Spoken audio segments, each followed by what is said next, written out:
नमस्कार. आज 3 जबाबदाऱ्या माझ्यावरती आहेत. प्रास्ताविक पण करायचं आहे, सूत्रसंचालन पण करायचं आहे आणि आभार पण मानायचे आहेत. हा जबाबदारीचा रोल निभावताना मला आनंद आणि समाधान दोन्ही वाटतं आहे. आनंद यासाठी की या एका ऐतिहासिक पुस्तक प्रकाशन सोहळ्याच्या कार्यक्रमात या तिहेरी भूमिकेत मला उभं राहता येतं आणि समाधान यासाठी की एखादी घटना इतिहासाच्या पटलावरती कोरली जाते, त्याचं प्रत्युत्तर दिलं जातं आणि ते प्रत्युत्तर अभिमानास्पद असं असतं आणि त्याची दखल ज्या कार्यक्रमात घेतली जाते त्यात आपण सहभागी होणं, मला वाटतं आज आपल्या सगळ्यांसाठी समाधानाची ही गोष्ट असावी. खरं तर अशा प्रकारची कारवाई करायला लागू नये, पण नाईलाज असतो किंवा कधीकधी आपलं सामर्थ्य, आपलं धैर्य, आपल्या सहनशक्तीला जर कोणी आव्हान देत असेल तर त्याला चोख प्रत्युत्तर देणंही आवश्यक असतं. 2025 घडलेल्या पहलगामवरील भीषण दहशतवादी हल्ल्याचे आणि तत्पश्चात भारताने ऑपरेशन सिंदूरच्या माध्यमातून दिलेल्या निर्णायक लष्करी प्रतिसादाचे सविस्तर आणि प्रभावी वर्णन वाचायला आपण सारेच उत्सुक असणार याची मला कल्पना आहे. आणि अत्यंत अधिकारी पदावरती कार्यरत असलेल्या माणसाच्या लेखणीतून जेव्हा हे वर्णन वाचायला मिळतं तेव्हा त्याला एक ऑथेंटिफिकेशनसुद्धा येतं. तर ते वर्णन म्हणजे आज प्रकाशित होणारं पुस्तक. पाकिस्तानच्या पाठिंब्यानं कार्यरत दहशतवादी पायाभूत संरचनेवर भारताने संयमाच्या भूमिकेतून बाहेर पडत गुप्तचर आधारित अचूक हवाई आणि जमिनीवरील कारवाया कशाप्रकारे केल्या या धोरणात्मक परिवर्तनाचा सखोल उहापोह या पुस्तकात मांडलेला आहे. सशस्त्र दलांनी हाती घेतलेल्या विविध महत्त्वपूर्ण मोहिमा तसंच या घटनेनंतर घडलेल्या जटिल राजनैतिक प्रयत्नांचेही तपशीलवार विश्लेषण या पुस्तकामध्ये वाचायला मिळणार आहे. प्रत्यक्षदर्शींच्या साक्षी, घटनाक्रमांचे तटस्थ विवेचन आणि विश्लेषणात्मक दृष्टिकोन याच्या माध्यमातून या घडामोडींनी भारताच्या राष्ट्रीय सुरक्षा धोरणात तसंच प्रादेशिक स्थैर्यात कसा महत्त्वपूर्ण आणि दीर्घकालीन बदल घडवून आणला हे या पुस्तकातून प्रभावीपणे उलगडण्यात आलेलं आहे.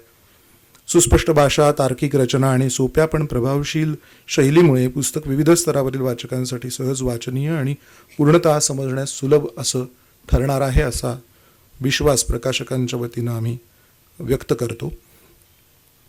मेहता पब्लिशिंग हाऊसच्या आत्तापर्यंतच्या कारकिर्दीचा आढावा घेतला तर वेळोवेळी राष्ट्रीय आंतरराष्ट्रीय पातळीवरच्या अशा महत्त्वाच्या विषयांवरची पुस्तकं प्रकाशित करणं, त्याचे अनुवाद प्रकाशित करणं, ललित साहित्याच्या बरोबरीने वैचारिक साहित्य, चिंतनात्मक लेखन किंवा आपल्या दैनंदिन जीवनात उपयुक्त ठरेल अशा प्रकारचं लेखन प्रकाशित करणं आणि अधिकाधिक मराठी साहित्य विश्वाचा परीघ वाढवत नेऊन वाचकांना समृद्ध करण्याची जबाबदारी मेहता पब्लिशिंग हाऊस कायमच मानत आलेला आहे. ती आपली जबाबदारी मानत आलेला आहे आणि त्याप्रमाणे काम करत आलेलं आहे.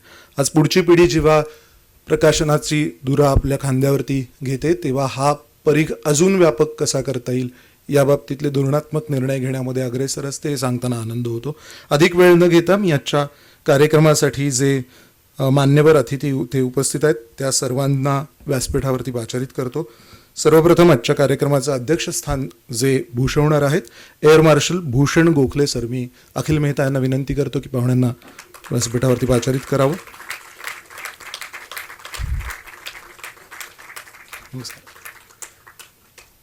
या पुस्तकाचे लेखक lieutenant general Sudarshan Hasabnis sir यांनाही विनंती करतो की त्यांनी आसनस्थ व्हावं आणि अनुवादक डॉक्टर प्रसाद कुलकर्णी यांनाही विनंती करतो की त्यांनी व्यासपीठावरती यावं आणि प्रकाशक अखिल मेहता यांनाही विनंती करतो की त्यांनी व्यासपीठावरती यावं.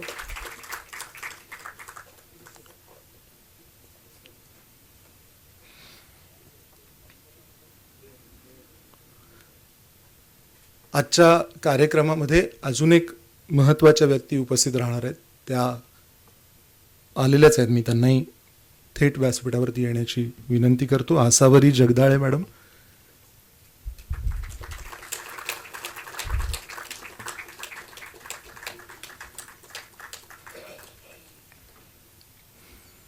अधिक वेळ न घेता पाहुण्यांचा थोडक्यात परिचय करून देतो मान्यवरांचा आणि मग आपण त्यांचं स्वागत करून कार्यक्रमाला पुढे सुरुवात करूया. आजच्या कार्यक्रमाचे अध्यक्ष म्हणून इथे आवर्जून उपस्थित राहिले आहेत air marshal Bhushan Gokhale sir.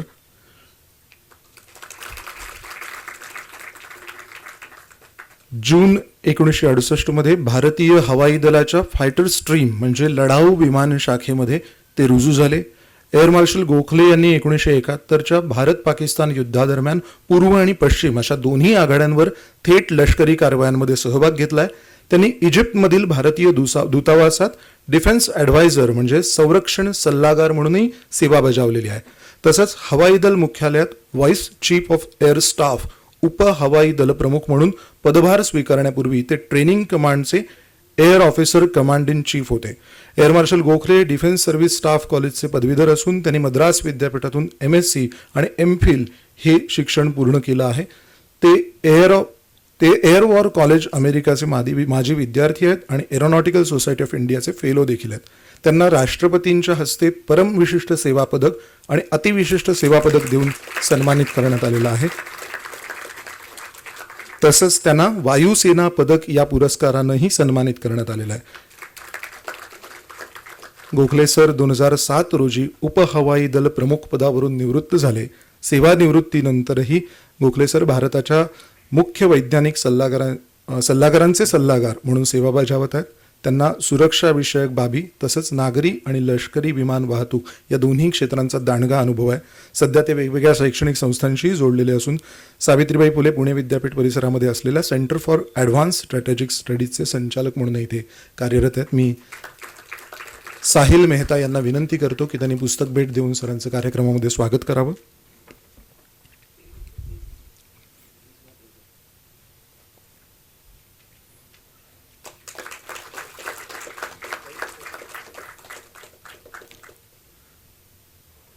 Sahil Mehta आणि आमचे मित्र अखिल मेहता हे दोन बंधू मिळून मेहता पब्लिशिंग हाऊसची धुरा अगदी समर्थपणे सांभाळत आहेत. साहिलचंही आपण कार्यक्रमात एकदा जोरदार टाळ्या वाजवून स्वागत करूया.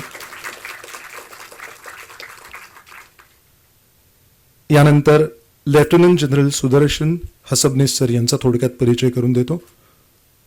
PVSM VSM ADC निवृत्त हे अत्यंत अनुभवी आणि परिपूर्ण जनरल ऑफिसर आहेत. 2024 साली ते उपसेना प्रमुख पदावरून निवृत्त झाले. हे पद लष्करातील तिसरं सर्वाधिक वरिष्ठ पद मानलं जातं. जनरल हसबनीस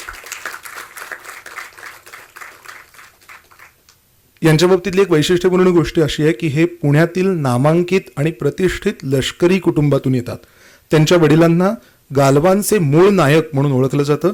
जनरल हसबनीस यांनी आपलं शालेय शिक्षण पुण्यातल्या ज्ञानप्रबोधिनी प्रशालेतून पूर्ण केलं आहे. ते NDAचे माजी विद्यार्थी आहेत. बॉम्बे सपायर्समध्ये त्यांची नियुक्ती झाली होती. एक कुशल पॅराट्रुपर म्हणून त्यांनी ऑपरेशन विजय म्हणजे कारगिल मोहीममध्ये सक्रिय सहभाग घेतला होता. आता आपण सगळं सांगितल्यानंतर एकदा जोरदार टाळ्या वाजवूया कारण खूप मोठ्या अचिव्हमेंट्स आहेत. म्हणजे मलाच अकवर्ड वाटतं दरवेळेला तुम्हाला. त्यांनी जम्मू आणि काश्मीरमध्ये राष्ट्रीय रायफल्स सेक्टरचं नेतृत्व केलं. तसंच त्यांनी पाकिस्तान सीमेलगत असलेल्या इन्फंट्री डिव्हिजनचं आणि प्रतिष्ठित अशा माउंटन स्ट्राईक क्रॉपर्सचं कमांडही सांभाळलं. आपल्या कारकिर्दीत त्यांनी ब्रिगेड मेजर क्रॉप्सचे ब्रिगेडियर क्वार्टर मास्टर आणि संरक्षण मंत्रालयातील टेक्निकल मॅनेजर लँड सिस्टीम्स अशा अनेक महत्त्वपूर्ण जबाबदाऱ्या सांभाळल्या. उपसेना प्रमुख नियोजन आणि प्रणाली या पदी ते भारतीय लष्कराच्या परिप्रेक्ष्य नियोजन क्षमता विकास तसंच संरक्षण तंत्रज्ञानाच्या विकासात सहभागी होते. अत्यंत गौरवप्राप्त लष्करी अधिकारी म्हणून जनरल हसबनीस यांना विशिष्ट सेवेसाठीचा सर्वोच्च सन्मान असणारं परम विशिष्ट सेवा पदक तसंच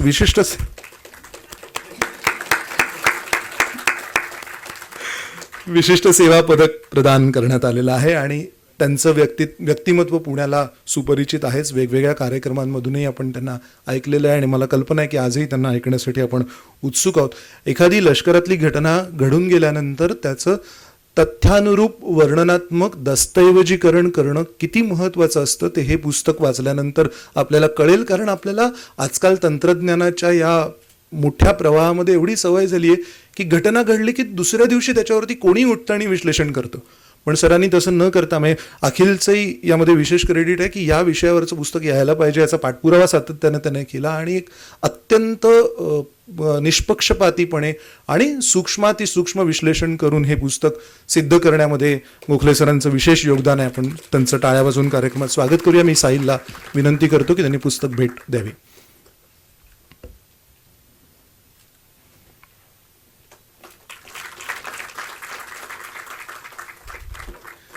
हे पुस्तक इंग्रजीतून प्रकाशित झाल्यानंतर मराठीतून प्रकाशित करणं अर्थातच आपल्या परंपरेला आणि अनुशासनाला धरून आहे.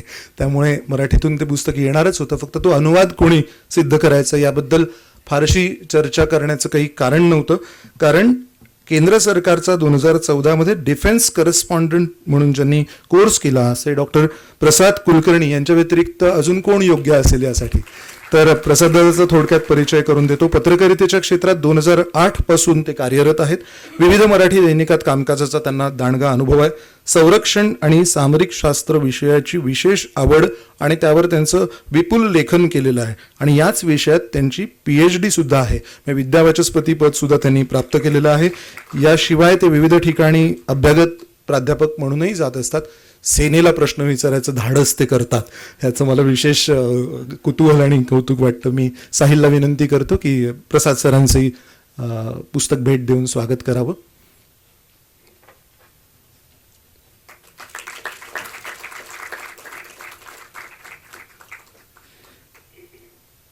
पहलगाममध्ये जी घटना घडली त्याचे आपण मीडिया थ्रू साक्षीदार होतो. पण आपल्या पुण्यातल्या काही कुटुंबातले प्रतिनिधी तिथे प्रत्यक्षदर्शी होते. त्या घटनेचा मोठा गंभीर परिणाम काही कुटुंबांना सहन करावा लागला. व्यक्तिगत लॉस काहींचा तिथे झाला. अर्थात हा देशाचा लॉस आहेच, पण देशपातळीवरती अशी एखादी जेव्हा घटना घडते तेव्हा ते दुःख वाटून घ्यायला अख्खा देश उभा राहतो. मात्र कौटुंबिक पातळीवरती जेव्हा अशी एखादी घटना किंवा त्या घटनेचा परिणाम सहन करायची वेळ येते तेव्हा खूप धीरगंभीरपणे आणि अत्यंत निग्रहाने त्याला सामोरं जावं लागतं.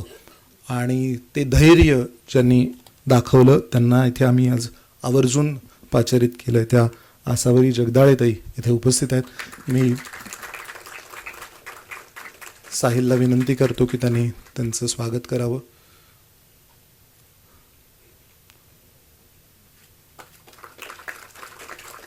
एखाद्या ऐतिहासिक घटनेचं अशा प्रकारे साक्षीदार व्हायला लागणं हे दुर्दैवी आहे. पण या महाराष्ट्राला समर्पणाची, बलिदानाची, रक्त सांडून विजयश्री संपादित करण्याची फार थोर परंपरा आहे. अगदी ती छत्रपती शिवाजी महाराजांच्या आधीपासूनची आहे आणि त्या परंपरेचे पाईक आपण आहोत याचा अभिमानही आपल्याला बाळगायला हवा असंही मला या निमित्तानं नमूद करावं असं वाटतं. अधिक वेळ घेत नाही. मी सर्व मान्यवरांना विनंती करतो की आपण पुस्तकाचं आता प्रकाशन करूया आणि त्यानंतर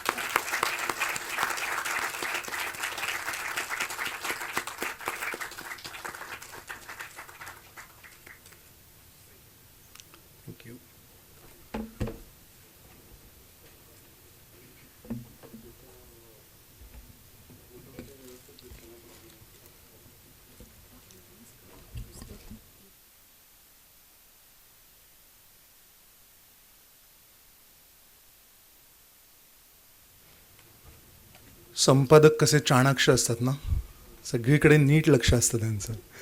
आमच्या संपादक योजना यादव मॅडम आवर्जून मला असं सांगून गेल्या की इथे लोकांना असं वाटेल की नुसतं पोस्टर पब्लिश केलं, तर तसं नाही आहे अक्षय. याचं कारण असं आहे की छापील स्वरूपात म्हणजे बुक कॉपी स्वरूपात हे असं पुस्तक प्रकाशित झालेलंच आहे.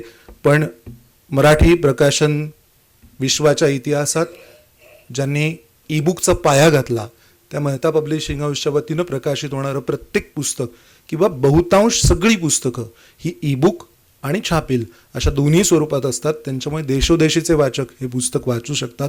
आज हे पुस्तक जसं इथे छापील स्वरूपात प्रकाशित झालेलं आहे तसं ते आपल्या वेबसाईटवरती पण अवेलेबल आहे, अमेझॉनवरती पण अवेलेबल आहे.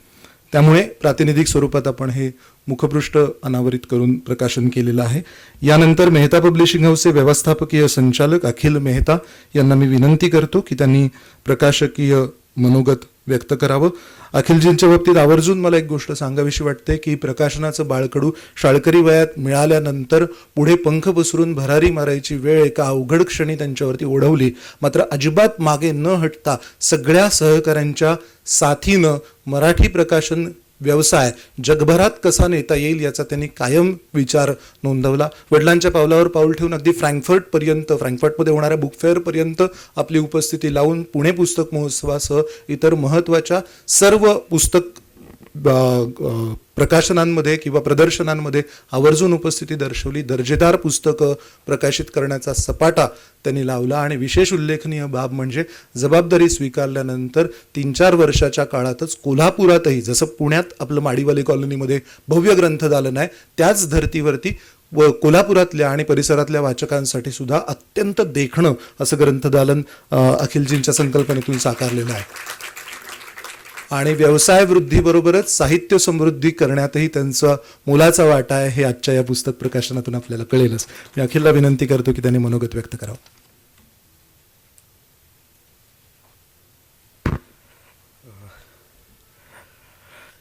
Good evening. सर्वप्रथम इथे हसबने सरांचा, गोखले सरांचा आणि कुलकर्णी सरांचा मी औपचारिक पद्धतीने एक हार्दिक स्वागत करतो. आणि मला असं वाटतं की हा कार्यक्रम विशिष्ट फार महत्त्वाचा आहे. ह्याचं कारण असं की ह्याचा इंग्लिश पुस्तकाचं प्रकाशन सोहळा आपण केलाच, त्याचबरोबरीने आपण मराठी पुस्तकाचं प्रकाशन सोहळा करतोय आणि ते पण एक डेडलाईन आपण सेट करून की बाबा जानेवारीत जो एक ॲनिव्हर्सरी ह्याची जी होणार होती, जून महिन्यात, सो मे आणि जूनच्या सुमारास आमचा एक टार्गेट होता की आत्तापर्यंत मराठी यायला पाहिजे. त्यासाठी प्रसाद सरांचं विशेष कौतुक आहे की त्यांनी दिवस रात्र काम करून त्याच्यावरती काम केलेलं होतं. त्याचबरोबर ज्यावेळेस प्रूफ्स येत असतात, जात असतात, करेक्शन्स होत असतात, सबनीस सरांनी जे एक काय म्हणतात, एक टीम प्लेअर म्हणून जे आमच्यावर काम केलं की भरपूर असं असतं की आपल्या डेडलाईन्स जर मॅच करायचे असले तर आपल्याला त्या वेळेस पटापटा गोष्टी व्हायला लागतात. सो असं एक होतं की बाबा योजना म्हणायची की अरे मोठे आहेत ते, त्यांना कसं काय पुश करू मी की त्यांच्याकडे अजून अडकून आहे प्रूफ. मी म्हणायचो तिला अगं लवकर आपल्याला आणायला लागेल. So thank you so much sir की आमच्या टीमबरोबर तुम्ही सहकार्य केलं आणि हे पुस्तक आपण आज प्रकाशित केलं आहे. आणि गोखले सरांचं खरंच आभार मानायला पाहिजे की त्यांनी ह्या मोठ्या कार्यक्रमाला येऊन एक 4 चान लावले आणि मला असं वाटतं की हा कार्यक्रम खूप चांगल्या पद्धतीने पार पडेल अशी माझी अपेक्षा आहे. पुस्तक अप्रतिमच आहे. मला असं वाटतं काही लोकांनी तुम्ही वाचलंही असेल आत्तापर्यंत. इंग्लिश पुस्तक तर आय थिंक जवळजवळ 6 महिने झालं उपलब्ध आहे. मराठी आत्ता 1 महिन्यापूर्वी आलेलं पुस्तक आहे. सो ज्यांनी कुणी वाचलं नाही त्यांनी आवर्जून वाचावं, कारण का आपण फेक न्यूजच्या एका साम्राज्यामध्ये जगतोय की जिथे आपल्याला 10 पैकी 8 न्यूज कदाचित फेकच असतात आणि त्यात रियालिटी काय आहे हे माझ्यासाठी इन्स्पिरेशन तेच होतं की जेव्हा मी सबने सरांचं एक पॉडकास्ट बघितला, मी म्हटलं किती क्लॅरिटी आहे त्यांच्या बोलण्यात. सो मला ही क्लॅरिटी ह्या विषयावरती जर एक पुस्तक स्वरूपात मिळाली तर मला असं वाटतं की मी जास्त चांगल्या पद्धतीने ते समजून घेऊ शकतो टॉपिक, कारण आपण सामान्य वाचक आहोत. आपल्याला व्हॉट्सॲप फॉरवर्ड किंवा न्यूज मीडियाबद्दल बोलायला गरजच नाही आहे, पण तरीही न्यूज मीडियामधून किंवा व्हॉट्सॲपमधून जर आपल्याला अशा गोष्टींचं जर अवेअरनेस होणार असेल तर एक मराठी प्रकाशक म्हणून मला असं वाटलं की आपली समाजाला ही एक जबाबदारी आहे की आपण एक नव्याने पुस्तक तयार करून आपण हे समाजासमोर ठेवूयात, वाचकांसमोर ठेवूयात. अर्थातच इंग्लिश, तामिळ, बेंगॉली हे सगळ्या भाषांमध्ये ही पुस्तकं येणारच होती, पण मला त्या भानगडीत न पडता जे आपण ट्रेडिशनली मेहता पब्लिशिंग हाऊस ट्रान्सलेशनचे हक्क विकत घेतं मग मराठीत आणतं, मला त्या भानगडीत न पडता आपल्या मराठी लोक जे आहेत ह्यात इन्वॉल्ड आहेत किंवा डिफेन्समध्ये आहेत त्यांच्या माध्यमातून आपल्या वाचकांपर्यंत सांगता येईल का काही गोष्टी, तर ह्या मागचं विजन होतं. आणि मला असं वाटतं आज ते कम्प्लीट झालं असं मी जाहीर पण करतो. आणि खूप खूप धन्यवाद सर तुम्ही आल्याबद्दल, आणि थँक्यू.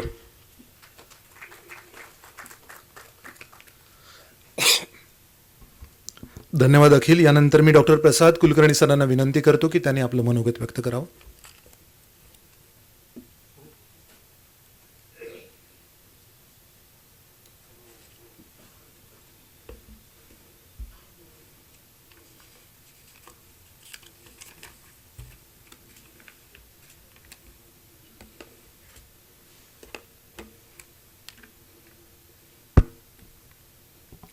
नमस्कार.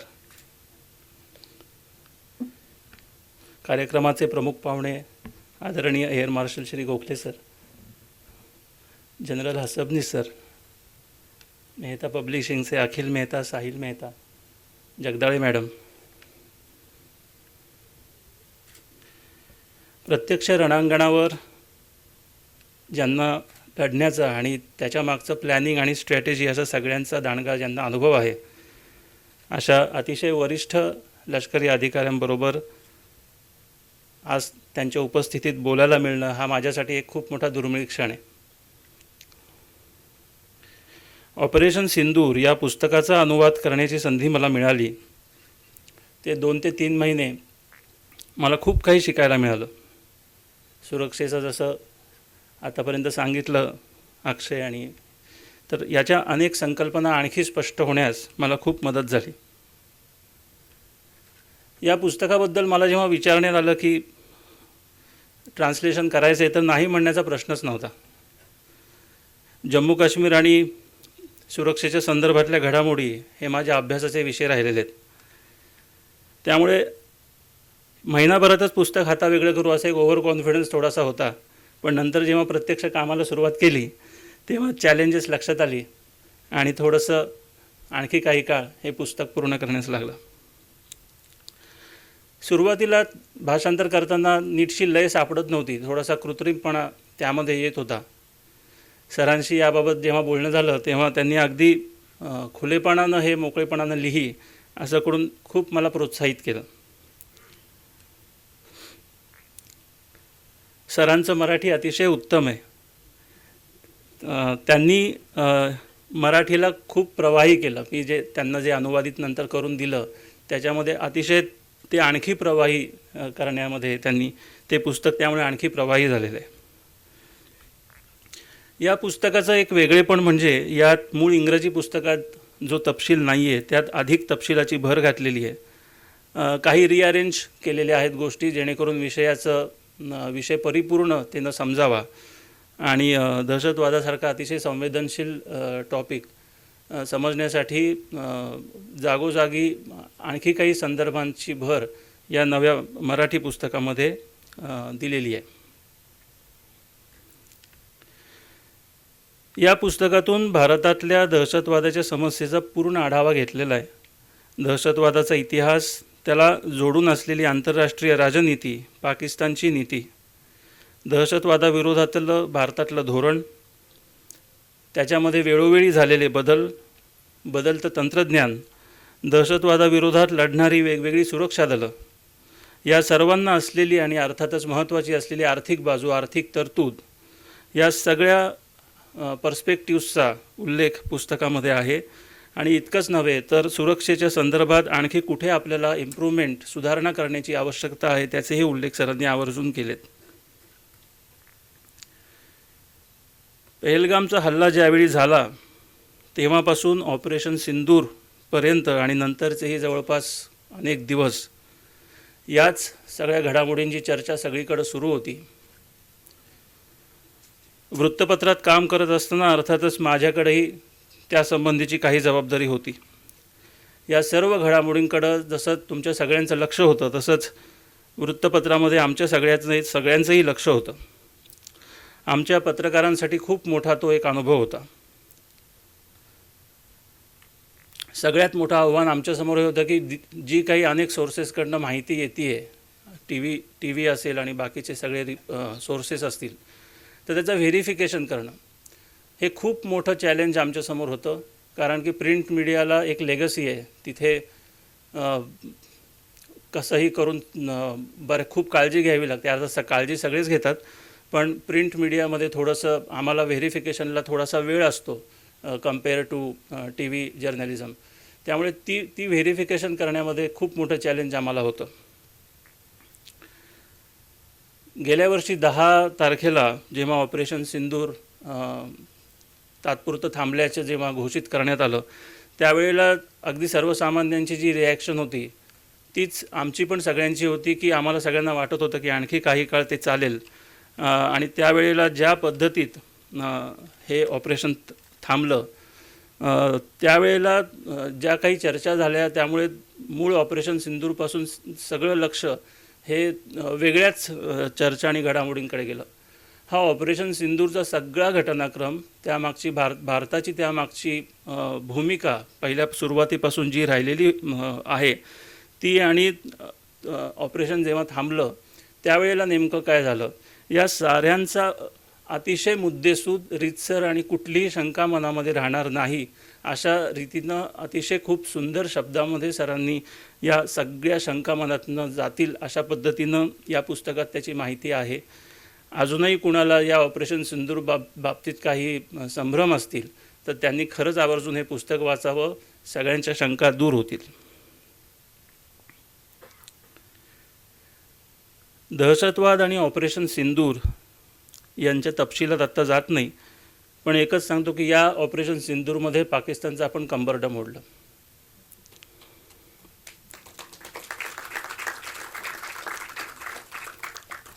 वर्तमानातल्या अनेक भूराजकीय घडामोडी अभ्यासत असताना ऑपरेशन सिंदूरचा उल्लेख अपरिहार्यपणे येतो, आणि आपण केलेले अचूक हल्ले आणि नॉन कॉन्टॅक्ट वॉरफेअरमधलं आपलं कौशल्य याचा अभिमान वाटल्याखेरीज राहत नाही. आज सुरक्षेची आपल्याला जवळपास सगळ्या बाजूनी चॅलेंजेस आहेत. या पार्श्वभूमीवर फक्त 1-2 गोष्टी मला पुस्तकाचा अनुवाद करताना आणि या क्षेत्रात दीर्घकाळ काम करताना काही जाणवल्या, त्या फक्त 2 मांडतो आणि थांबतो. त्यातलं पहिलं म्हणजे मला वाटतं की एकीकडं पाकिस्तान, एकीकडं चीन आणि अनेक सिक्युरिटी चॅलेंजेस आपल्यासमोर आहेत. आज एनर्जी सिक्युरिटीचं खूप मोठं चॅलेंज आपण सगळे रोज फेस करतो आहोत. पण इतकं सगळं असताना संरक्षणशास्त्र या विषयाकडं म्हणावं तसं लक्ष आणखी देण्याची गरज आहे असं मला वाटतं. आपल्या सावित्रीबाई फुले पुणे विद्यापीठात हा विषय आहे, पण खूप कमी लोकांना त्याची माहिती आहे. हा अतिशय डायनॅमिक विषय आहे. याच्यामध्ये history, geography, economics, political science, geopolitics, national security असं सगळ्यांचं संमिश्र आहे. एक उत्तम इंटरडिसिप्लिनरी हा कोर्स आहे. नॅशनल सिक्युरिटी, नॅशनल इंटरेस्ट यासारख्या संकल्पना सामान्य लोकांना अगदी किमान बेसिक प्रिन्सिपल्स त्याची जर माहिती असतील, तर जेव्हा अशी एखादी मोठी घटना घडते त्यावेळेला सिव्हिलियन्स आणि नागरिकांचा जो एक मॅच्युअर रिस्पॉन्स गरजेचा असतो, तो हा अभ्यास अधिकाधिक लोकांपर्यंत जर किमान बेसिक जर पोहोचला तर अधिक मॅच्युअर रिस्पॉन्स त्यातनं येईल. With guns you can kill terrorist, but with education you can kill terrorism. मला वाटतं हे तत्त्व या ठिकाणी योग्य आहे. आणखी एक महत्त्वाचा मुद्दा जो पुस्तकातही आलेला आहे तो म्हणजे प्रचारतंत्राचं युद्ध, इन्फॉर्मेशन वॉरफेअर, नरेटिव्ह सेटिंग. आजच्या घडीला हे खूप महत्त्वाचे मुद्दे आहेत आणि पत्रकारितेच्या क्षेत्रात काम करत असल्यामुळे त्याचं महत्त्व मला अधिक जवळून पाहायला मिळतं, अनुभवायला मिळतं. दहशतवादाच्या वार्तांकनावर, विशेषतः इलेक्ट्रॉनिक चॅनल्सच्या वार्तांकनावर अनेकदा टीका होते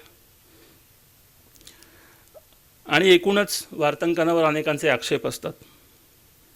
दीर्घकाळ या क्षेत्रात काम केल्यानंतर पत्रकारितेमध्ये जसं क्राईम बीट असतं, PMC बीट असतं, कोर्ट बीट असतं, तसं एक नॅशनल सिक्युरिटी बीट असावं जेणेकरून वार्तांकन अधिक चांगल्या पद्धतीनं होईल, असं एक मला सुचवावं असं वाटतं.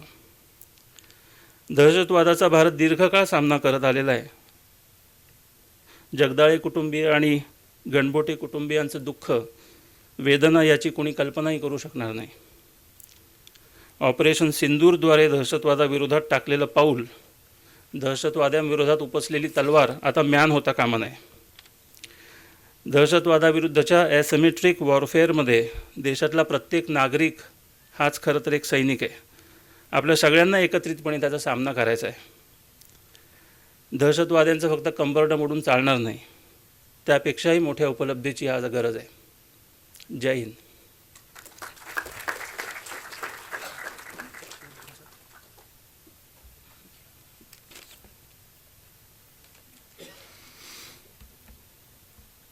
अतिशय संयत पण तेवढ्याच परखड आणि स्पष्टपणे प्रसाद सरांनी त्यांची भूमिका मांडलेली आहे.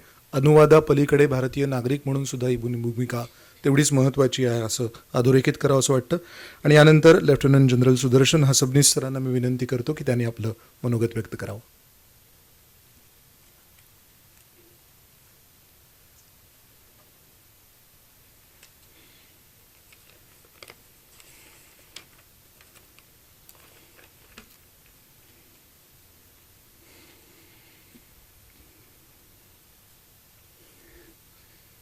नमस्कार. Air marshal Bhushan Gokhale sir, माझ्या या अनाडी अननुभवी प्रयत्नाचे तुमच्या हस्ते होणाऱ्या प्रकाशनाने मी तुमचा ऋणी झालो आहे. माझे अगदी मनःपूर्वक धन्यवाद तुम्हाला सर. व्यासपीठावरील सर्व मान्यवर, उपस्थित सैन्य अधिकारी आहेत, बरेच आलेले आहेत, ते बघून खूप बरं वाटतंय. ज्येष्ठ नागरिक, माझे परिवार आणि मित्रही दिसत आहेत काही बसलेले मागे,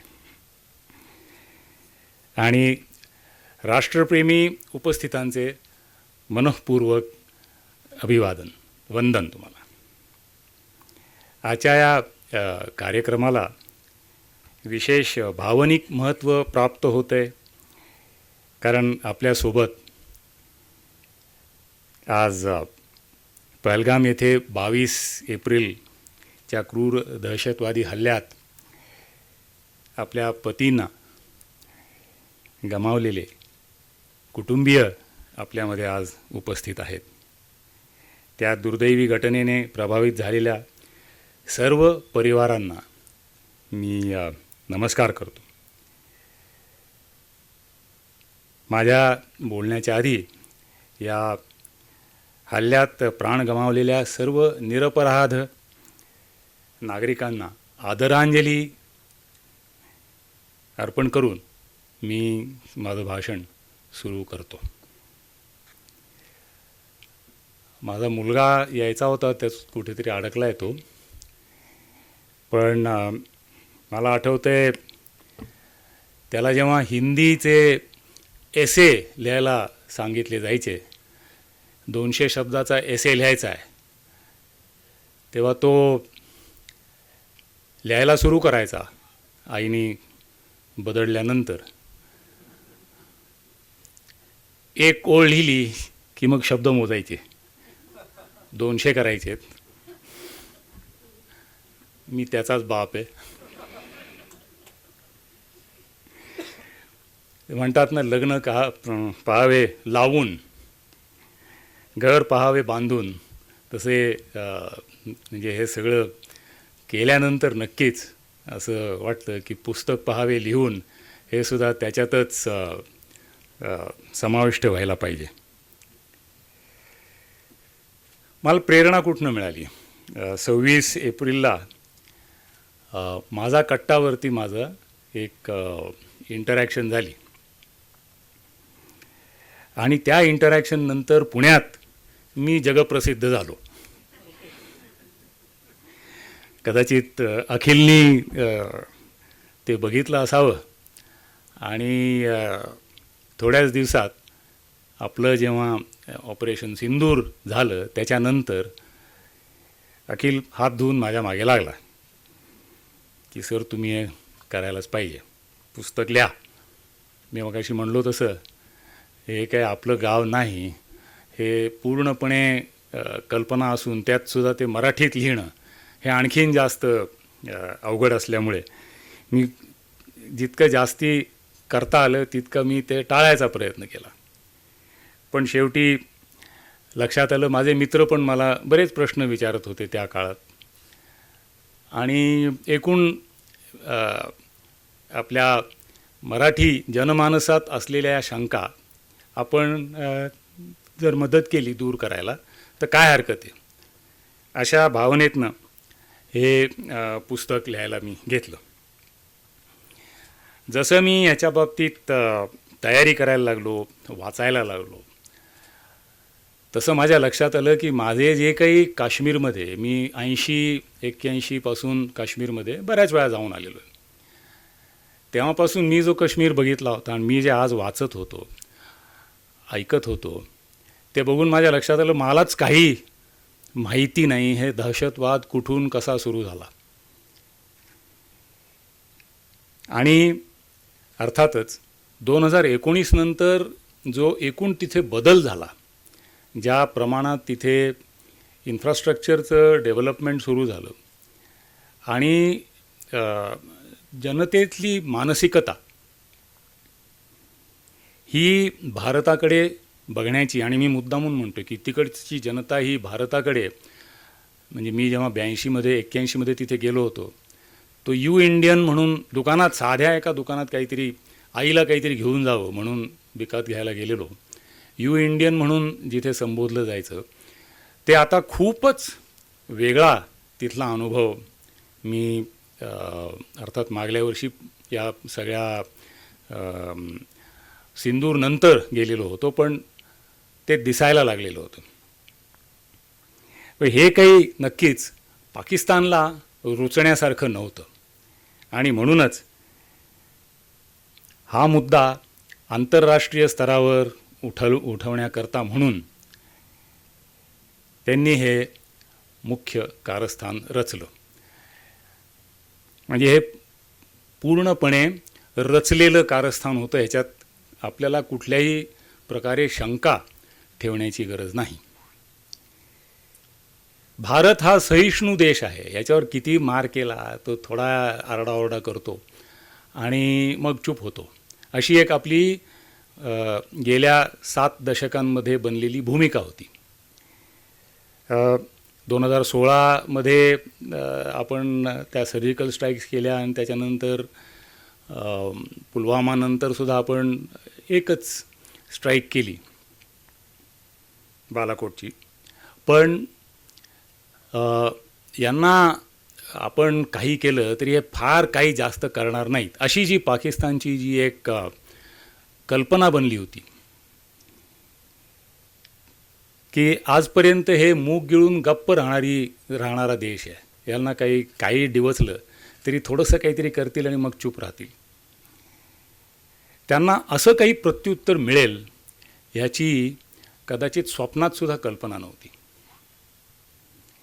आणि ही संभावना म्हणजे त्यांच्या एकूण प्लॅनिंगमध्ये कुठेच असं काहीतरी होऊ शकेल असं शक्य, म्हणजे मी म्हणलो तसं स्वप्नातसुद्धा त्यांनी बघितलेलं नसावं. ते या सगळ्या पार्श्वभूमीवरती जेव्हा मी हे पुस्तक लिहायला सुरू केलं आणि त्याचा अभ्यास सुरू केला, ते लिहिताना मनात एकच विचार होता की जे काही घडलं आहे ते एका सामान्य नागरिकाला व्यवस्थित समजावं, त्याची पार्श्वभूमी अगदी आधीपासूनची व्यवस्थित समजून यावी, यासाठी पार 47 पासून आपल्याला असं वाटतं की दहशतवाद हा 80-87 नंतर कधीतरी सुरू झाला आहे, पण तसं नाही आहे. भारताविरोधी कारवाया 47 पासूनच सुरू झालेल्या होत्या. तर ह्या आपण जे काही आता यावेळेला प्रत्युत्तर दिलं ते आपण विसरू नये. जे आपल्या नागरिकांचं बलिदान झालं ते व्यर्थ जाऊ नये, आणि जास्तीत जास्त प्रमाणात सत्य हे नोंदवलं जावं. हे मी म्हणत असताना मला अगदी लगेच असं म्हणावं असं वाटतं की लढाईमध्ये जर सगळ्यात पहिली कॅज्युअल्टी जर कशाची होत असेल तर ती असते सत्याची. Truth is the first casualty in war. त्यामुळे खरंच काय कुठे कसं झालं हे वेगवेगळ्या सोर्सेसमधनं जास्तीत जास्त सत्याच्या जवळची भूमिका ही मांडण्याचा मी प्रयत्न केलेला आहे. हे फक्त त्या लष्करी कारवाईचे वर्णन तर नक्कीच नाही आहे, तर त्या कारवाई च्या मागल्या ज्या मानवी वेदना, राष्ट्रीय भावना आणि सामरिक विषयांचा जो विचार त्याच्यातनं मला मांडायचा होता तो एकत्र करून मी मांडण्याचा प्रयत्न केलेला आहे. प्रत्येक शहीद, पीडित कुटुंब आणि भारतीय नागरिकांच्या मनात आलेला राग या पुस्तकात त्या सगळ्यांना जास्तीत जास्त तटस्थपणे स्थान द्यायचा मी प्रयत्न केलेला आहे. या घटनेत प्रभावित झालेल्या सर्व परिवारांना पाहताना मला प्रसाद म्हणला तसं आपल्या देशाच्या अदम्य शक्तीचे दर्शन झाले. आपण येथे आज सगळे उपस्थित आहोत ते पाहून मला आपल्या देशाच्या धैर्य, संयम आणि राष्ट्रनिष्ठेच्या जो आपण संदेश या सगळ्यातनं देतो आहे त्या बाबतीत फार बरे वाटते. जो हल्ला झाला त्याचे परिणाम खूप मोठ्या प्रमाणावर आपल्या राष्ट्रावर झाले.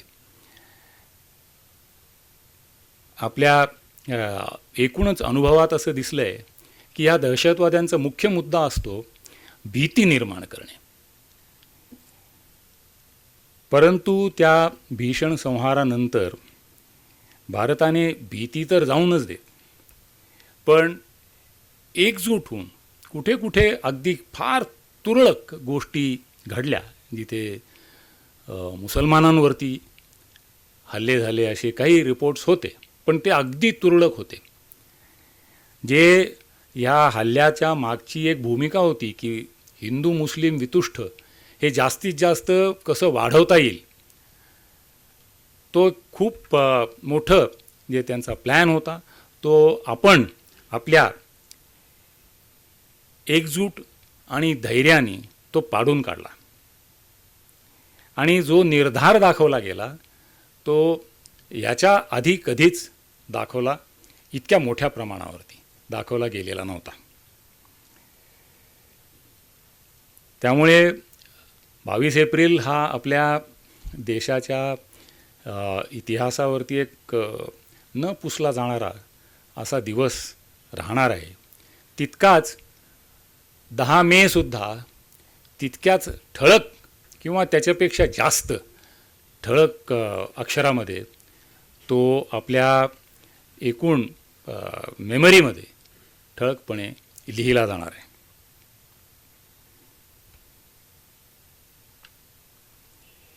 आपण पंतप्रधान मोदी हे रशिया आणि युक्रेनला 2022 पासून सांगत आलेत की हा काळ लढाईचा नाही. त्याच्यानंतर जेव्हा इस्रायलने हल्ला सुरू केला त्याच्यानंतर इस्रायलला सुद्धा काही प्रमाणात आपण प्रयत्न करत होतो. प्रधानमंत्र्यांचा स्वतःचा खूप मोठ्या प्रमाणात याच्याबद्दल असा एक ठाम हे होता की हा काळच युद्ध करण्याचा नाही, हा काळ समृद्धी वाढवण्याचा आहे. अशा परिस्थितीमध्ये आपल्यावर अशी परिस्थिती आलेली असताना आता काय करायचं अशी नक्कीच एक विचार आपल्या राष्ट्रीय नेतृत्वामध्ये आला असणार आहे.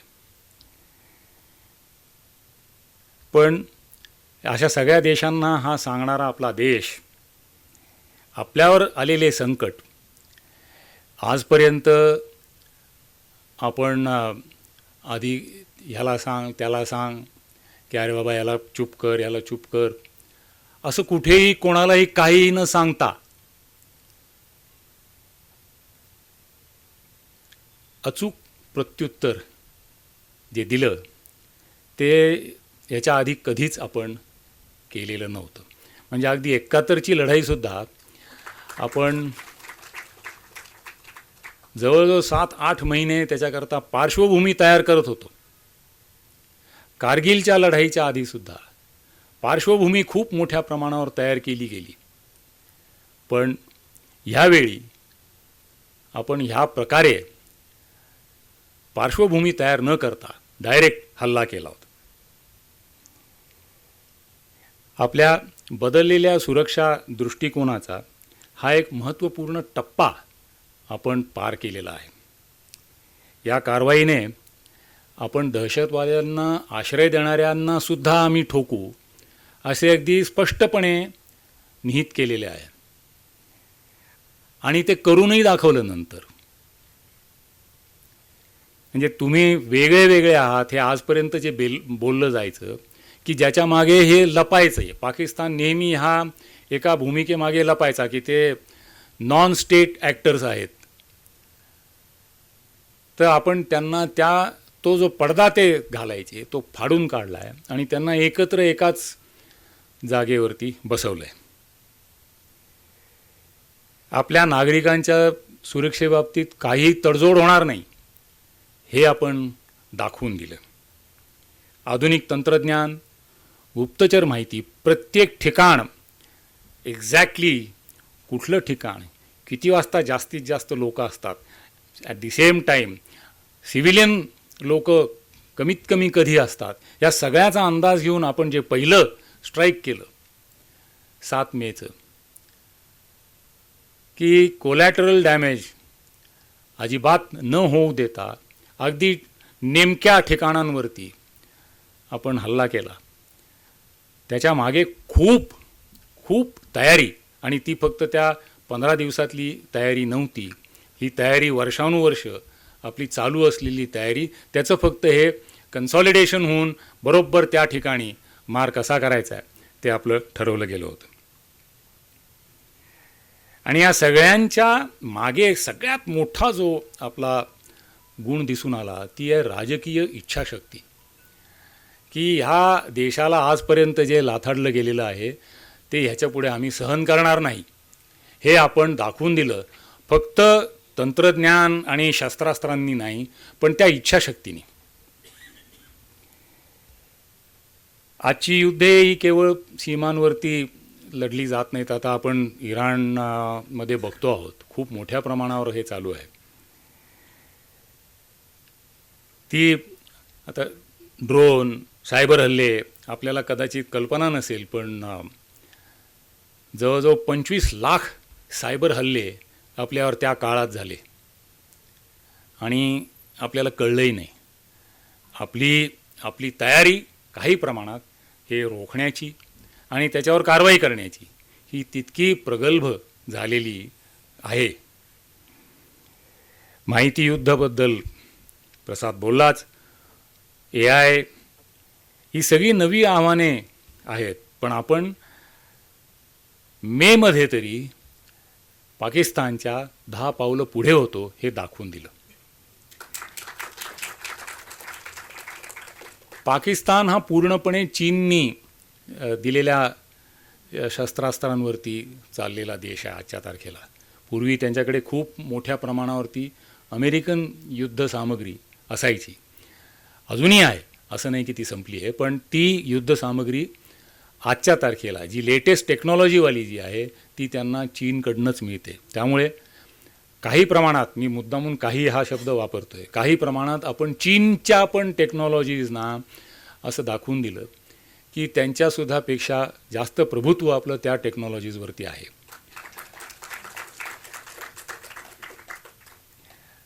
हे बोलताना आपल्याला, मी लिहिलं आहे पुस्तकात सुद्धा, हे बोलताना आपल्याला लक्षात ठेवायला लागेल की चीन काही चूप बसणारा देश नाही आहे. त्यांनी आपली जी प्रगल्भता आहे ह्या टेक्नॉलॉजीजमधली त्याचा अंदाज घेऊन आता कसं ह्यांना पाडायचं याचा नक्कीच आणखीन पुढचा अभ्यास त्यांचा चालू असणार आहे. तर आपल्याला त्याच्याही पुढची पायरी कशी गाठता येईल हे आपलं काम सुरू ठेवणं हे तितकंच जरुरी आहे. मी पुस्तक सुरू करायच्या आधी आपण इथे पोचलो कसे इथपासून सुरू केलेलं आहे की आपण ह्या परिस्थितीमध्ये कसे आलो. तर लिहिताना जास्तीत जास्त वस्तुनिष्ठ आणि जास्तीत जास्त सोर्सेस थ्रू, पण सगळे ओपन सोर्सेस. मी कुठल्याही मिलिटरी ऑफिसर्सशी डायरेक्टली करंटली सर्विंग तेव्हाच्या कुठल्याही ऑफिसरशी बोलून आतली काहीतरी माहिती काढली आहे असं नाही आहे. तर ही सगळी माहिती ओपन सोर्समध्ये आहे. ती फक्त ती कुठून बघायची, कशी काढायची, तो काढून मी गोळा केलेले आहेत. एक छोटासाच मी म्हणजे माझ्यापेक्षा खूप सिनियर लोक इथे बसलेली आहेत, पण तरी एक छोटासा संदेश मी देऊ इच्छितो की आपण सगळेच या देशाचे सैनिक आहोत. आपली आपली चांगला नागरिक असण्याची जबाबदारी आपण जर पाळत गेलो तर या देशावरती कोणत्याही प्रकारे कोणीही तिरका डोळा करून बघू शकणार नाही.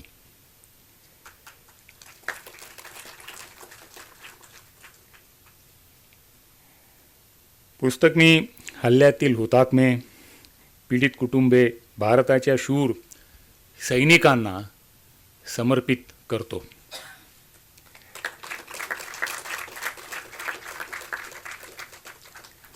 अखिल आणि त्याची पूर्ण टीम, तिने तर मला खूपच त्रास दिला योजनाने, पण खूप छान टीम आहे आणि खूप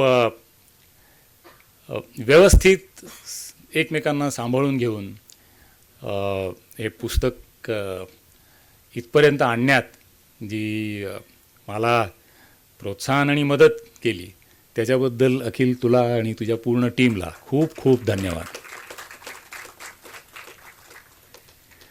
प्रसाद नी जसं स्पष्टपणे सांगितलं की सुरुवातीला जरा आमच्यात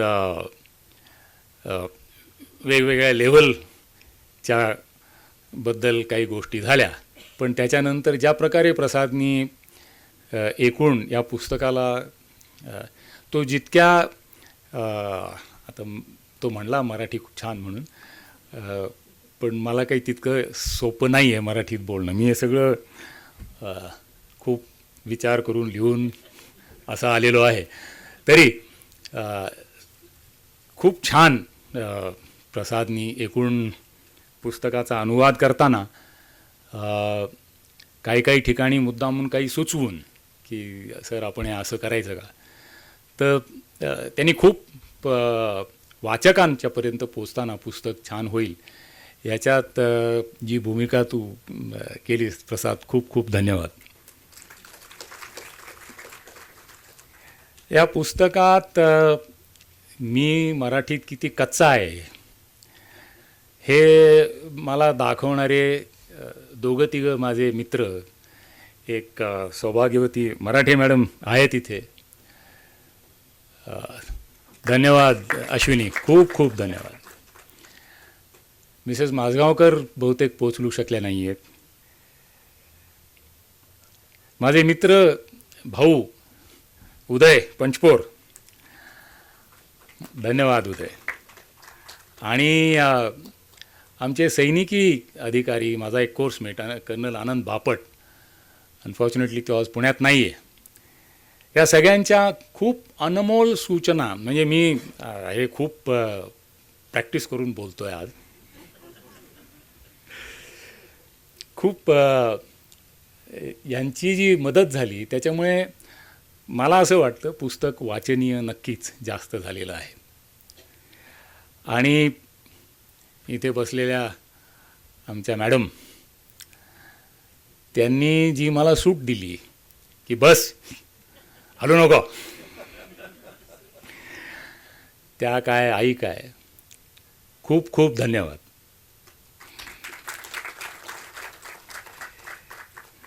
शेवटी एवढंच म्हणू इच्छितो, 22 एप्रिलला दहशतवाद्यांनी 26 कुटुंबांचे संसार उद्ध्वस्त करण्याचा प्रयत्न केला, परंतु त्या कुटुंबांनी दाखविलेल्या धैर्याने आणि भारताने दिलेल्या उत्तराने जगाला दाखवून दिले की दुःख आम्हाला खचवत नाही, ते आम्हाला अधिक दृढ, अधिक एकसंध, कृत्रिम वाटतंय का? ते नव्हतं लिहिलं हा इथं. आणि अधिक सक्षम बनवते. जय हिंद, वंदे मातरम.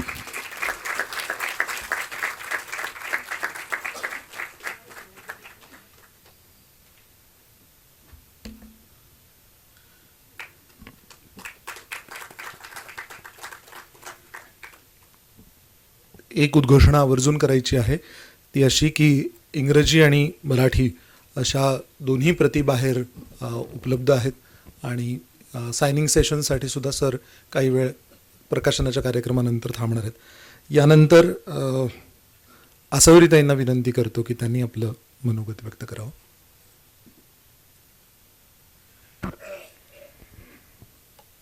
नमस्कार. एवढी मोठी लोक इथे उपस्थित आहेत आणि त्या सर्वांकडनं तुम्ही ऐकलंत, त्यांचं मनोगत त्यांनी व्यक्त केलं.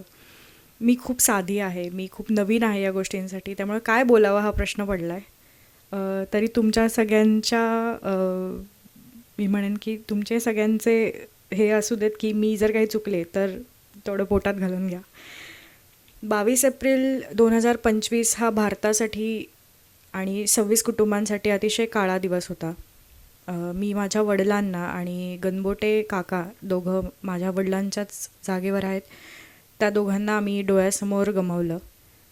AK-47 M4 अशा रायफल्स ज्या आपण सिनेमामध्ये पाहतो किंवा आपण मोस्टली हे आर्मी बेस कॅम्प्सवर पाहिले आहेत किंवा जिथे ट्रेनिंग सेंटर्स आहेत अशा ठिकाणी आपण पाहतो, त्या आमच्या डोळ्यासमोर ताणल्या होत्या, उभा म्हणजे डोळ्यासमोर अशा होत्या आणि त्याच्यातून ज्या गोळ्या बाहेर पडत होत्या त्याचे आवाज आजसुद्धा आमच्या कानात घुमतात. माझ्या वडिलांना 3 गोळ्या डोक्यात मारल्या आतंकवाद्याने, हे विचारून की तुम्ही हिंदू आहात का मुसलमान, आणि अतिशय द्वेषाने, तिरस्काराने तो भारत देशाला शिव्या देत होता, आपल्या सरकारला शिव्या देत होत्या, मोदींना शिव्या देत होत्या आणि अतिशय राग त्याच्या मनात भरला होता. त्याच्या डोळ्यातून तो दिसत होता. एक 25-26 वर्षाचा मुलगा, त्याच्या हातात M4 सारखी रायफल आहे आणि तो अचानक आपल्यासमोर पळत येतो आणि आपल्याला विचारतो आणि आपल्याला गोळ्या घालतो. हे समजायला सुद्धा 1 तास गेला की आपल्यासोबत काय घडलं आहे. आज पण तो प्रसंग आमच्या डोळ्यासमोर पूर्णपणे, मी आत्ता सांगते तरीसुद्धा मी आत्ता बैसरन व्हॅलीमध्ये बसली आणि माझ्यासमोर हे घडतं आहे असंच मला वाटतं. आज माझी आई पण माझ्यासोबत आली आहे. कदाचित माझ्यापेक्षा ती खूप जास्त व्यवस्थित व्यक्त होऊ शकते, कारण मी खूप कमी बोलते आणि मी आत्तापर्यंत जेव्हा जेव्हा व्यक्त झाली आहे तेव्हा मला अतिशय राग किंवा चीड हे जास्त आलेलं आहे. दुःख ह्याचं आहे की हे 26 परिवारांनी आपल्या जवळच्या माणसांना, एस्पेशली जो घराचा आधार असतो, एक पुरुष, एक कर्ता पुरुष जो पूर्ण परिवार सांभाळत असतो, त्यांना गमावलं. पण आज बैसरन व्हॅली, पहलगाम जिकडे ही घटना घडली, आज त्या 26 लोकांच्या नावाने एक स्मारक बांधलं गेलं आहे आणि त्याच्यावर आपले तिरंगे फडकत आहेत. आज ही एक खूप अभिमानाची गोष्ट आहे आमच्या सर्व परिवारांसाठी. जरी हा खूप मोठा दुःखाचा प्रसंग होता तरी आज देश त्यांना ओळखतो आहे, आज जग त्यांचं नाव घेत आहे, बिकॉज ते ज्या हिमतीने त्या आतंकवाद्यांसमोर उभे होते, ते करणं आपल्यासारख्या सामान्य लोकांसाठी खूप अवघड आणि खूप भीतीदायक आणि गोष्ट आहे. माझे वडील त्याच्यासमोर निडरपणे उभे होते आणि ते म्हणाले की मी हिंदू आहे, काय करायचं आहे सांगा, आणि त्यांनी गोळ्या घातल्या. ही जी स्ट्रेंथ आहे, हे जे निडरपणा जो त्यांच्यामध्ये आहे, आज तो सतत मनात ठेवून मी सगळीकडे जाते, फिरते. आजही आम्हाला घरातनं बाहेर पडताना रोज हा प्रश्न पडतो की आज ही घटना परत घडली तर काय. कारण आज जर त्या आतंकवादी आपल्या देशात, आपल्या घरात घुसून आपल्या लोकांना मारू शकतात, तर तुम्ही विचार करा की ते किती, त्यांना आता किती इझी झालं आहे असं आपण समजू शकतो. पण ऑपरेशन सिंदूर आणि ऑपरेशन महादेव किंवा अजूनही जे ऑपरेशन्स जम्मू काश्मीरमध्ये किंवा आपल्या बॉर्डर्सवर चालू आहेत, जे टेररिस्ट संपवण्यासाठी आपली इंडियन आर्मी सतत डोळ्यात तेल घालून उभी आहे आणि खूप मी म्हणेन की पूर्ण स्ट्रेंथनी, पूर्ण त्यांचं जे करेज आहे ते यूज करून ते आज आपली रक्षा करतायत. तर आपण देशाच्या अंतर्गत राहून त्या सर्वांना सपोर्ट करणं खूप गरजेचं आहे. 3,000 रुपयासाठी एक लोकल विकला गेला आणि त्यांनी आतंकवाद्यांना त्याच्या घरात जागा दिली, त्याला खायला प्यायला दिलं आणि त्याचा परिणाम हे झाला की आम्ही आमच्या आयुष्यातले जे सर्वात मोठे आधार होते ते गमावले. पुन्हा असं देशात होईल की नाही मला माहीत नाही, पण आपण सामान्य नागरिक म्हणून माझी सर्वांना विनंती राहील की अशा कुठल्याही घटना तुमच्या आजूबाजूला घडताना तुम्हाला दिसल्या किंवा तुम्हाला जाणवल्या तर त्याच्याबद्दल लवकरात लवकर जे जवळचे असे केंद्र आहेत जिथे या गोष्टींवर काम केलं जातं त्याच्याबद्दल सांगणं खूप गरजेचं आहे. या पुस्तकाद्वारे मी म्हणेन की हे पुस्तक अतिशय सुंदररित्या सरांनी लिहिलं आहे आणि ऑपरेशन सिंदूर किंवा ऑपरेशन सिंदूरच्या व्यतिरिक्त बियॉन्ड द बॅटलफील्ड ज्या गोष्टी आहेत त्या पण या पुस्तकात त्यांनी खूप छान पद्धतीने मांडल्या. सर, एक इन्सिडेंट शेअर करू इच्छिते. 22 एप्रिलला ही घटना घडली आणि 23 एप्रिलला माननीय अमित शहाजी या 26 लोकांना आदरांजली व्हायला जम्मू काश्मीरमध्ये श्रीनगरमध्ये आले होते. तो सोहळा म्हणजे तो कार्यक्रम झाल्यानंतर मी एक आर्मी ऑफिसरला भेटले होते आणि मी त्यांच्याशी बोलत होते कारण त्यांनी मला विचारलं की तुमच्या फॅमिलीतलं कोण गेलं आहे. तर मी म्हणाले की माझे वडील गेलेत आणि सर तुम्ही का नव्हतात तिथे आमच्या सिक्युरिटीसाठी, जिथे जम्मू काश्मीर अशी सेन्सिटिव्ह जागा आहे जिकडे चौकात आपले आर्मीचे ऑफिसर्स उभे असतात, चेकपोस्ट आहेत, CRPF आहे, सगळे जवान जिथे असतात तिथे अशा सेन्सिटिव्ह ठिकाणी जिकडे पोचायलासुद्धा 2 तास लागतात वर, अशा ठिकाणी आपली आर्मी का नव्हती. त्याबद्दल त्यांना अतिशय वाईट वाटत होतं आणि त्यांनी माझी माफी मागितली, ज्याबद्दल मला खूप वाईट वाटलं. कारण इतकी मोठी व्यक्ती जेव्हा आपल्याला आमची चूक झाली आम्हाला माफ करा म्हणतं तेव्हा खूप वाईट वाटतं. पण त्यांनी मला माझ्या डोक्यावर हात ठेवून एक शब्द दिला होता 23 एप्रिलला की बेटा तुम चिंता मत करो, इसका रिवेंज हम जरूर लेंगे. आणि ज्या दिवशी पहाटे 5 वाजता आमच्या घराबाहेर पूर्ण मीडिया उभी होती आणि आम्हाला माहितीसुद्धा नव्हतं की काय झालं आहे. मीडिया थ्रू आम्हाला कळालं की ऑपरेशन सिंदूर झालं आहे आणि भारताने ये नया भारत है वो घर में घुसेगा भी और मारेगा भी ह्याचं एक कडक उत्तर पाकिस्तानाला दिलं होतं. त्या दिवशी 22 एप्रिलनंतर तो पहिला दिवस होता ज्या दिवशी मी खूप रडले. ह्याच्यासाठी नाही की मी माझ्या वडिलांना गमावलं, ह्याच्यासाठी की भारताने त्या आर्मी ऑफिसरने जे मला प्रॉमिस केलं होतं ते प्रॉमिस त्यांनी पूर्ण केलं होतं. आणि ज्या स्त्रियांचं रक्त, या 26 स्त्रियांचं जे रक्त सांडलं होतं ज्याचं नाव ऑपरेशन सिंदूर दिलं गेलं, ते करण्यासाठी पण 2 स्त्रिया, 2 वाघिणीच आपल्या देशाने पाठवल्या होत्या. या सगळ्या गोष्टी आज सांगताना मनात खूप धडधड होते कारण स्वतः एक्सपिरियन्स घेणं आणि न्यूजमध्ये ऐकणं ह्याच्यात खूप फरक असतो. 26/11 जेव्हा झालं होतं तेव्हा मी शाळेत होते आणि माझे आईवडील दोघंही TV लावून बघत होते आणि मी माझ्या वडिलांना पहिल्यांदा विचारलं की बाबा हे काय आहे, टेररिस्ट म्हणजे काय असतं. तर ते म्हणाले की अशी काही लोकं असतात ज्यांना जसं आपण आपल्या मुलांना लहानपणी संस्कार वर्गांना पाठवतो किंवा खेळायला पाठवतो, ही मुलं अशी असतात ज्यांचे आईवडील त्यांना लहानपणापासूनच बंदूक हातात घेऊन सांगतात की जो आपला धर्म स्वीकारत नाही तो काफिर आहे आणि त्याला मारून टाका. तेव्हा मला त्या गोष्टीचाही अर्थ माहिती नव्हता. शेवटचा क्षण असा होता की मी माझ्या वडिलांच्या शेजारी बसले होते आणि जेव्हा तो टेररिस्ट ऑपोजिट साईडच्या एका टेंटच्या जवळ 2 लोकांना त्यांनी गोळ्या घातल्या, तो आपल्या आर्मीसारख्याच पोशाखात होता, त्यामुळे त्याला गेस करणं खूप डिफिकल्ट होतं की तो टेररिस्ट आहे का आपली इंडियन आर्मी आपल्याला वाचवायला आली आहे. तर तेव्हा जेव्हा त्यांनी मारलं लोकांना तेव्हा मी माझ्या वडिलांना म्हणाले की बाबा तो आपल्याला वाचवायला नाही, आपल्याला मारायला आला आणि मला मरायचं नाही आहे. तर माझ्या वडिलांचे शेवटचे शब्द होते की तू घाबरू नकोस, मी तुझ्यासोबत आहे. आणि ते शब्द शेवटचे माझ्या वडिलांचे आजही मला आठवतात. हे मी का सांगते, कारण जेव्हा तो टेररिस्ट त्यांच्या समोर आला ते घाबरून पळू शकत होते किंवा उठू म्हणजे उठलेच नसते जागेवरनं तर काय झालं असतं, पण ते त्याच्यासमोर उभे राहिले आणि त्याच्याशी बोलले, त्याच्यासोबत संवाद चालला. तो इतक्या घाणघाण पद्धतीने बोलत होता तरीसुद्धा ते शांततेत त्याच्याशी बोलत होते. त्याच्या मागचं कारण आहे, आपण म्हणतो manifestation is a great power, has a great power. त्याचं रिझन हे आहे की जेव्हा मी आणि माझे वडील दर शनिवार रविवार आमचा कार्यक्रम असायचा की आम्ही सगळे इंडियन आर्मी बेस्ड किंवा पॅट्रिऑटिक मूव्हीज बघायचो, कारण आम्हाला दोघांना त्याच्यावर चर्चा करायला खूप आवडायचं. माझे वडील म्हणायचे की या जन्मात तर आपल्याला कुठल्याही आर्मीमध्ये किंवा कुठल्याही डिफेन्समध्ये सर्व नाही करता आलं, पण कदाचित आपण शिवाजी महाराजांच्या काळात मावळे असू, म्हणून आपल्याला आपल्या देशाबद्दल एवढा ओढ आहे किंवा छान वाटतं.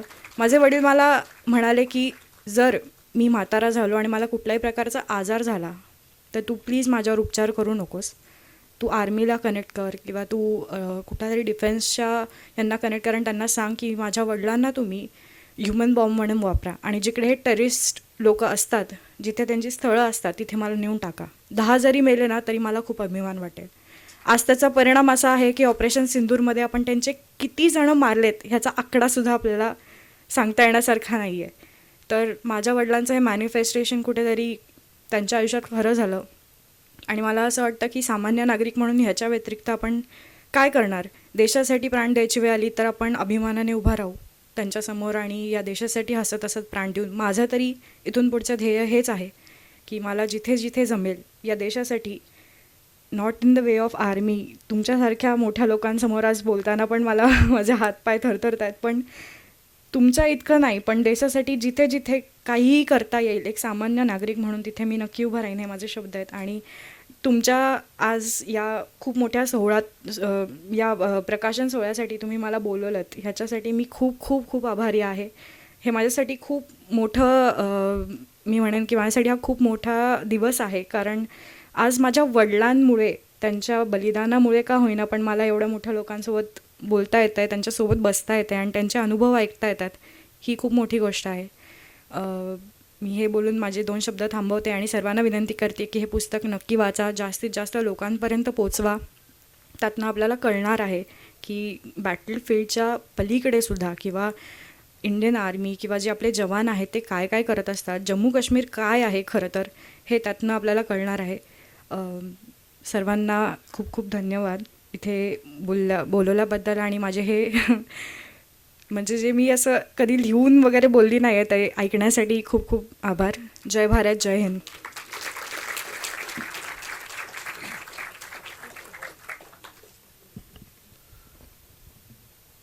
ताई आणि त्यांच्यासह त्या प्रसंगाला धीरानं सामोऱ्या गेलेल्या सगळ्या कुटुंबियांच्या धैर्याला खरंच मनापासून सलाम करावा असं वाटतं.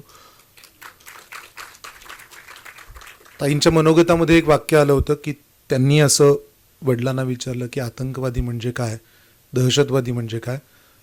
मला वाटतं नागरिक म्हणून भारतातल्या प्रत्येक व्यक्तीची ही आजपासूनची जबाबदारी असायला हरकत नाही की इथून पुढच्या पिढीला कुणालाही हा प्रश्न आपल्या पालकांना विचारावा असं वाटतं का म्हणे किंवा तशी वेळ येतं का म्हणे. मी यानंतर एअर मार्शल भूषण गोखले सरांना विनंती करतो की त्यांनी अध्यक्षीय मनोगत व्यक्त करावं.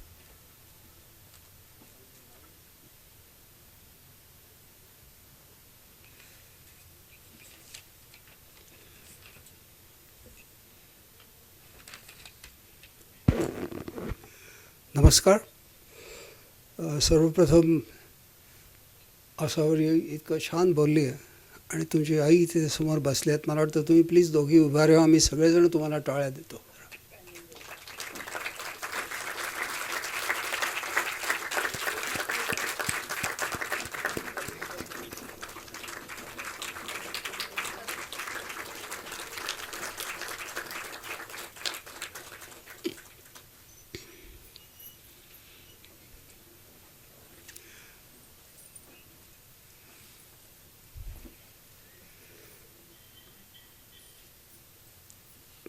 आसावरी आणि तिचे वडील आणि त्याप्रमाणे जे अजून 25 जण जे गेले त्यांना जसं जनरल हसबनी जसं श्रद्धांजली दिली, आदरांजली दिली, तशी मी सुद्धा श्रद्धांजली देतो. मी तर म्हणेन ते वीरगतीला गेले आणि त्याचं कारण की त्यामुळे मला वाटतं जे सिंदूर होऊ शकलं आणि पाकिस्तानला जो आपण कंबरडं मोडलं, जसं प्रसाद पडला, एका वेळेस तो अनुभव आपल्याला मिळाला नसता, पण अर्थात त्याच्यासाठी तुझ्या वडिलांनी आणि बाकीच्यांना प्राण गमावे लागले. आज आपण बघतो की पाकिस्तान ऑक्युपाईड काश्मीरमध्ये काय चाललं आहे आणि अर्थातच त्याचं फार एक महत्त्व आहे, कारण त्या POKमधनंच चायना, जो पाकिस्तानचा खूप चांगला मित्र आहे, तो तिथूनच CPEC म्हणजे चायना इकॉनॉमिक कॉरिडॉर जो बनवतो आहे ग्वादारला, तो तिथूनच जातो. आणि त्यावेळी तिथे जी अनरेस्ट चालली आहे त्याचं फार एक महत्त्व आपल्याला आहे. आणि या सगळ्या बॅकग्राऊंडच्या वरती इतक्या चांगल्या रीतीने सखोल अभ्यास करून, जसं मला वाटतं सूत्रसंचालक वाटवे ना, त्यांनी सखोल अभ्यास करून करलेलं जे जनरल सुदर्शन हसबने लिहिलेलं पुस्तक, त्यांचं मी पुन्हा एकदा अभिनंदन करतो की खूपच छान. आणि अक्षय, तुझ्यासाठी सुद्धा एकदा टाळ्या झाल्या पाहिजेत, चांगलं सूत्रसंचालन केल्या पाहिजे.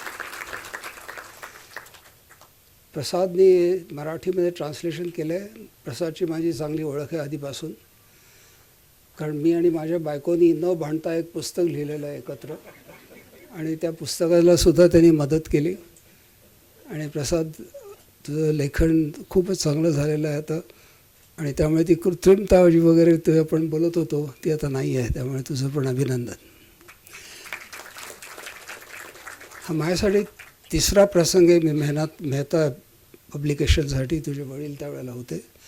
एक कॅप्टन ढोंडे जे संबंध जोग त्यांनी शिळाच्या बोटीमध्ये गेले, आणि त्याचप्रमाणे अजून एक पुस्तकात आठवत नाही, अशा तऱ्हेची 1-2 पुस्तकासाठी मी अध्यक्ष होतो. आणि आज ते खूपच चांगल्या अशा पुस्तकासाठी मला इथे बोलवलं, त्याबद्दल साहिल तुझं खूप खूप आभार. आणि तुझा यंग मुलगा तिथे पण उभा आहे, भाऊ आहे. आपण बघतोय की आता 2 महासत्ता कित्येक महिन्यापासून, कित्येक वर्षापासून लढाया करतात. युक्रेन रशिया तर आता 3 वर्ष चाललेली आहे. अमेरिका, ट्रम्प कधी म्हणतो उद्या संपणार, कधी म्हणतो परत आम्ही त्यांच्यावर हल्ला करणार, कधी म्हणतो परत सुरू करणार, असं करत करत महिने चाललेले आहेत. आणि अर्थात त्यामुळे आपण सगळेजणं ते कधी एकदा संपतायत त्याची वाट बघतोय, कारण आपल्याला सगळ्यांनाच इराण आणि त्या सगळ्या गल्फ कंट्रीजमधून येणारा जो सगळे तेल सामुग्री आहे ती मिळण्यासाठी म्हणून आपण सगळे खूपच महागाई वाढती आहे, सगळं काही गोष्टी होत आहेत. आणि अशा वेळेला लढाई संपवणं हा एक महत्त्वाचा मुद्दा असतो. माझं एकदा एका व्याख्यान झालं होतं, त्याच्यामध्ये how to end the war. War सुरू करणं सोपं असेल एका वेळेस, पण ते how to end it becomes very important. काल मी 2nd वर्ल्ड वॉरवरती आम्ही काय बोलत होतो. 5 वर्ष लागली संपायला, आणि त्यामध्ये कित्येक लोक, जवळजवळ भारतीय अर्थातच खूप गेले, पण 37 मिलियन लोक त्याच्यामध्ये गेले. आणि त्यामुळे यू कॅन इमॅजिन की जेव्हा लढाई सुरू होते किंवा एखादं ऑपरेशन सुरू होतं, त्यानंतर जो काही परिणाम होतो तो किती लवकरात लवकर आपण संपवू शकू. आणि त्यामुळे मला वाटतं सिंदूरचा फार एक महत्त्वाचा मुद्दा याच्यातनं बाहेर येतो की 72 तासामध्ये हे ऑपरेशन संपलं. आणि हा फुल स्टॉप नाही आहे, जसं पंतप्रधानांनी म्हणलं आहे की हा this is not the end, this is a semicolon, म्हणजे अर्धविराम आहे.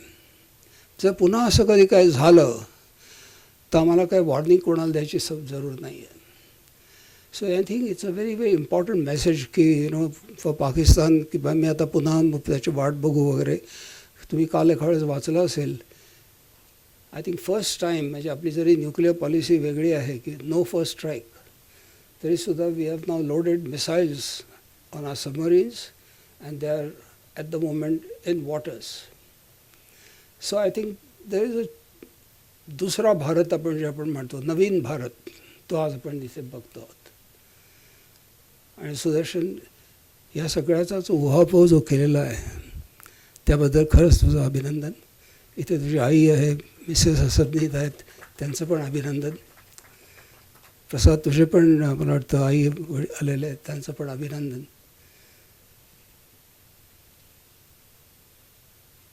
एका त्या युद्धामध्ये आम्ही भाग घेतला होता. माझा मोठा भाऊ आर्मीमध्ये आणि मी एअरफोर्समध्ये. आणि मला वाटतं जेव्हा भुट्टो काश्मीर जे ज्याला आपण सिमला ॲग्रीमेंट म्हणतो ते झाल्यानंतर जेव्हा तो कराचीला परत गेला त्यावेळी त्यांनी शपथ घेतली होती काही झालं तरी अणु बॉम्ब तयार करणार पाकिस्तान.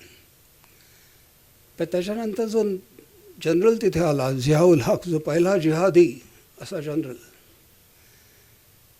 त्यांनी विष पेरलं ते म्हणजे हिंदू मुस्लिम यांची कशी काय आपण द्वेष त्यांचा अजून वाढवू शकू.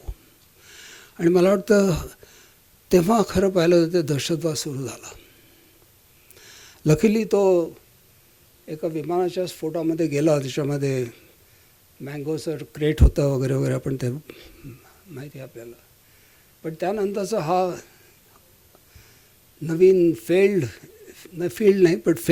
Marshal Amir Munir is another jihadi. त्याचे वडील तुम्हाला माहिती आहे ते सगळी जलंधरची फॅमिली आणि ते पाकिस्तानला मायग्रेट झाले. His father was teaching in madrasa and that may be, जसं मग अशी सांगण्यात आलं की आपण लहानपण मुलांना कल्चर शिकवतो, त्यांना चांगले धडे देतो, कसं संस्कार देतो. मला वाटतं ते त्याला संस्कार अगदी जन्मताच मिळाले असणार. आणि त्यामुळे 16 एप्रिलला आपले जसे NRI आपण म्हणतो नॉन रेसिडेंट इंडियन, तसे जे NRP नॉन रेसिडेंट पाकिस्तानीज खूप मोठे इंडस्ट्रीज, कारण तुम्हाला माहिती आहे पाकिस्तानची economy is in such a bad shape की त्यांनी सगळ्या त्या लोकांना बोलवलं होतं. आणि व्हाईल ॲड्रेसिंग टू देम त्यांनी पुन्हा एकदा हा मुद्दा घेतला की हिंदू आणि Muslims are not same, they are different, आणि त्याच्यात एकी कधीच होणार नाही. आणि त्या 16 एप्रिलच्या नंतर एक्झॅक्टली 6 दिवसानंतर 22 एप्रिलला आपण बघितलं की काय झालं. आणि त्यामुळे अशा तऱ्हेची मानसिकता जेव्हा त्या वरतूनच खाली येते, मग त्याला अमीरला तर अर्थात तुम्हाला माहितीच आहे की पाकिस्तानमध्ये it is the army which actually speaking runs the country. आणि त्यामुळे तो पंतप्रधान वगैरे सगळे पपेट असतात. आणि अशा तऱ्हेची मानसिकता ती शेवटपर्यंत जाते. मग त्याला कितीतरी लोक त्याला इम्प्रेस करण्यासाठी काय वाटेल ते करू शकतात. हे 3 जण जे आले त्यातले 2 जणांची आर्मी बॅकग्राऊंड होती आणि त्यांचं ट्रेनिंग असं चांगलं होतं. कमांडोज, स्पेशल फोर्सेस, जनरल हसबनींना सगळं माहिती आहे. तसंच जे इतर काही आर्मीचे लोक आहेत त्यांना माहिती आहे की हाऊ इवन एअरफोर्समध्ये, नेव्हीमध्ये we are MARCOS and we are people who are train in to special warfare. आणि अशा तऱ्हेचे ते 3 जण तिथे पहलगाममध्ये आले. आणि अर्थातच आपली पण चूक झाली. ती नंतर आपण बोलू शकलो की अजून खरं पाहिलं तर ती एरिया टुरिस्टसाठी ओपन झालेली नव्हती. आणि ज्यांनी त्याचा फायदा घेतला, जसं तुम्ही सांगितलं की 3,000 रुपयासाठी कोणीतरी त्यांना शेल्टर दिलं. आणि तसाच जो कोणी त्यावेळेला बऱ्याच गोष्टी बोलण्यात आल्या की जो कोणी टूर ज्यांनी ऑपरेट केली किंवा तिकडच्या साईडला जाण्यात आलं त्यांची काय परिस्थिती होती, त्यांनी काय त्याच्यामध्ये मदत केली, काय झालं तिथे ऐकू येते. थँक्यू.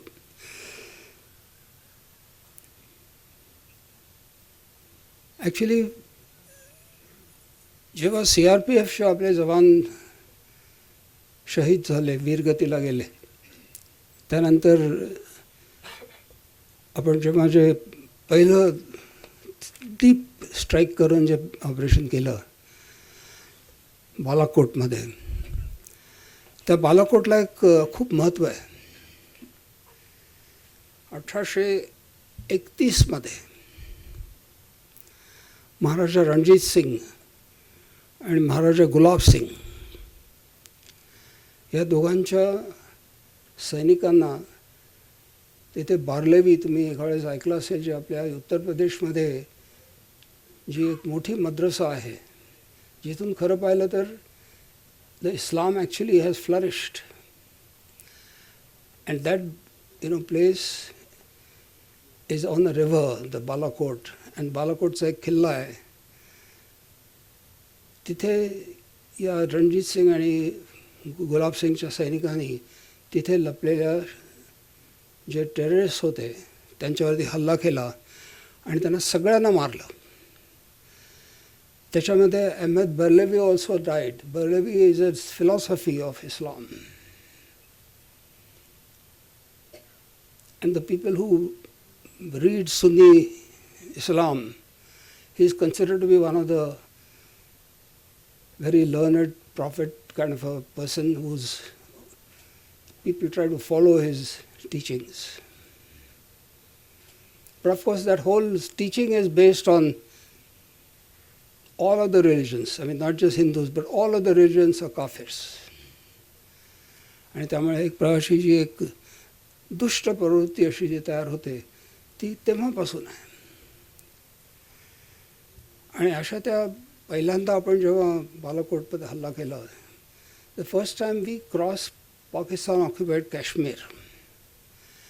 कारण मी जेव्हा व्हाईस चीफ होतो, त्याच्या आधी मी जेव्हा ऑपरेशन्स बघत होतो त्यावेळेला पार्लमेंटचा अटॅक झाला 2001 आणि त्यानंतर जम्मूमध्ये विश्वनाथ टेम्पलमध्ये जेव्हा अटॅक झाला त्यावेळेला वाजपेयीजी पंतप्रधान होते आणि general Vij was the commanding.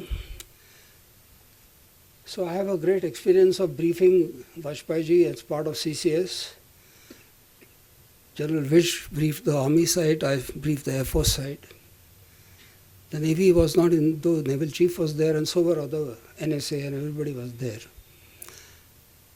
But we were now concentrating only on the targets which are in POK. But as you know, before 2001 we had already had Kargil and we were already both nuclear weapon countries. आणि त्यामुळे escalation ladder जी असते, जी general हसबनी सुद्धा ह्याच्या पुस्तकात लिहिलेली आहे, जी ladder असते त्याची एक, आणि त्याचं उल्लंघन होईल का म्हणून त्याच्यावरती जी खूप चर्चा झाली. आणि त्यामुळे POKचीच फक्त म्हणजे मुझफ्फराबाद, कोटली वगैरे ह्या गोष्टीवरतीच आम्ही कॉन्सन्ट्रेट केलं होतं. पण त्यावेळेला टेक्नॉलॉजी खूप चांगली नव्हती. आमची air force I was actually looking after the strikes and our Jaguars were ready with bombs. It was a question of 15 minutes to the target. But we didn't ever get a go ahead. And that is because the targets were not very clearly defined.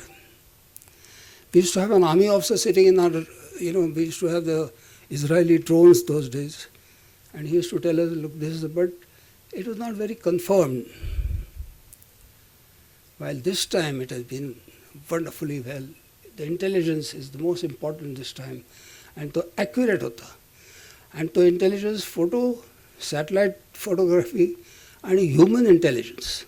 म्हणजे बालाकोटमध्ये आपल्याला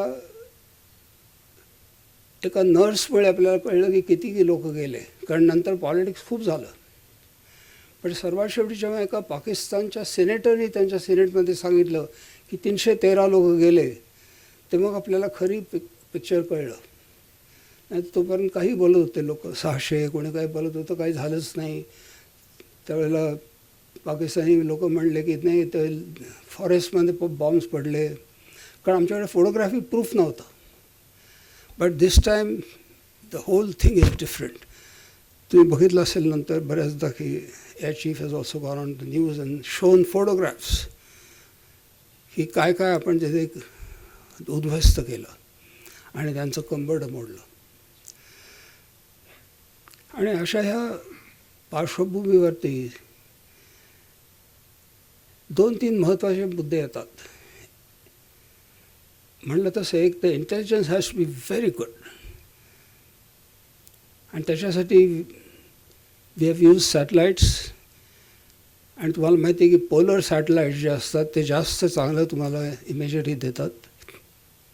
so we had revisiting satellites at least 3 of them continuously. त्यामुळे जे एक ट्रँग्युलेशन असतं जे आपण जसं GPS मध्ये वापरतो तसं. So we had that. We also had the drones taking photographs and many other means. I don't want to talk about it. So once the intelligence had been gathered, तुम्हाला माहिती आहे की बालाकोटनंतर म्हणजे बालाकोटच्या आधी जेव्हा CRPFचे लोक गेल्यानंतर जवळजवळ बरेच दिवस गेले.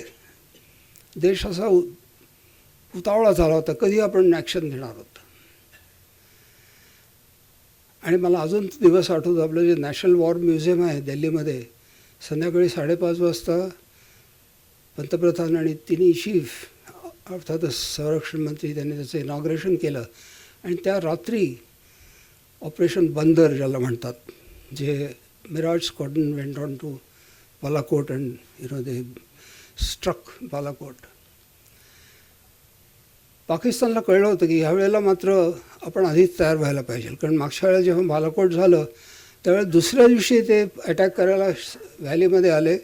अर्थात अभिनंदनचं विमान पाडलं गेलं. That is a different story totally. But त्यावेळेला ते मात्र काहीच करू शकले नाहीत.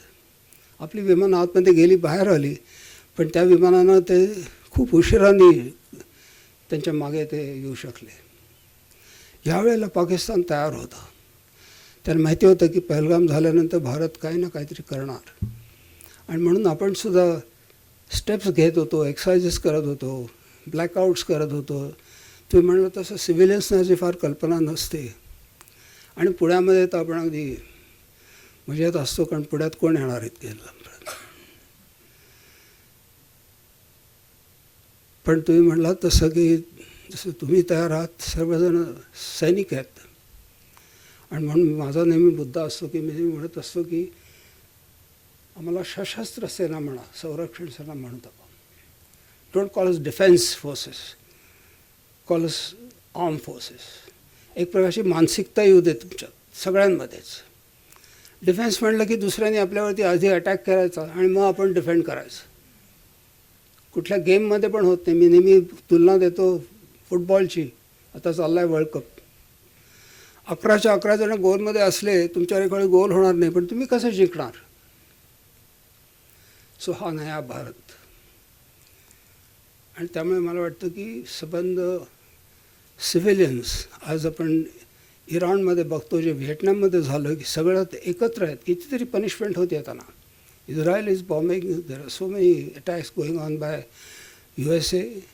पण तरीसुद्धा I think regardless whatever their internal problems must be, but they are with the government, taking the punishment. आणि मग अशी जसं जनरल हसबनी सांगितलं की त्या जिहादी जे वृत्ती आहे, त्या फील्ड मार्शलचं हेच म्हणणं होतं 16 एप्रिलला की जर काही झालं, त्याला नक्कीच कल्पना असणार की 22 एप्रिलला त्यांनी मुद्दामच ही पिल्लू सोडलेली होती की जर हिंदू मुस्लिम रायट झाले तर त्याचा काय परिणाम होईल. बिकॉज त्यांनी बलुचिस्तानमधली जी संपत्ती आहे त्याचं आमिष ट्रम्पला दाखवलेलं. तुम्हाला फोटो बघितला असेल एखाद्या. He is in showing a chest of full of all the pearls and diamonds and everything else to Trump. And of course Shahbaz Sharif is just watching it. बलुचिस्तानमध्ये तुम्हाला माहिती आहे की अनरेस्ट आहेच, पण तिथे खूप खनिज आहे. आणि त्यामुळेच Balochistan is also kind of अनरेस्टमध्ये. आणि साहजिकच आहे, चौथा सर्वात मोठा प्रॉव्हिन्स पाकिस्तानमधला, काही तिथे बदल होत नाही आहेत, पण तिथूनच सगळा तो रस्ता जाऊन ग्वातारला मिळणार. त्यामुळे Balochistan is in bad shape. North West Frontier is in bad shape. सिंधमध्ये सुद्धा गोंधळ चालले आहेत, POKमध्ये गोंधळ चालले आहेत. फक्त पंजाब मुस्लिम्स आर रुलिंग. आणि त्यामुळे जेव्हा आपण इंडस वॉटर ट्रीटी लगेचच्या लगेच थांबवली, त्याचं कारण हेच होतं की ज्या 6 रिव्हर्स आहेत त्याच्या ज्या 3 रिव्हर्स खालच्या आहेत त्या तर आपल्याकडेच असतात, पण ते सुद्धा आपण चांगुलपणाने त्यातलं पाणी आपण सोडतो, सतलज बंद वगैरे. पण त्या वरच्या ज्या 3 आहेत त्यासुद्धा तुम्ही जर क्लॉज बघितले तर आपल्याला पाणी वापरायला परवानगी आहे आणि मग आपण तिकडे पाठवायचं. अनफॉर्च्युनेटली 1950मध्ये जेव्हा ती ट्रीटी झाली त्यावेळेला आपण खरं पाहिलं तर फायदा घेतला पाहिजे होता, तर उलटं आपण त्यांना पैसे देत राहिलो आणि त्यातले अजूनही पैसे देतो. त्यांनी कॅनॉल बांधले पाहिजेत आणि त्यातलं पाणी कसं त्यांनी वापरलं पाहिजे. असं आपले उदात्त असे आपले भारत, त्याच्यावरती हे असे सूट घेणारे असे आपले जे शेजारी आहेत. आणि त्यामुळे चीनचं तुम्ही म्हणलात त्यांचा परम मित्र, एक जे नवीन प्रोजेक्ट अंदमान निकोबारमध्ये होतं आहे, कार निकोबार त्याला प्रकल्प म्हणतात, Greater Nicobar. It must go through. मी त्याच्याबद्दल लिहिलेलं आहे, उद्या एखादं महाराष्ट्र टाइम्समध्ये वगैरे येईल ते. पण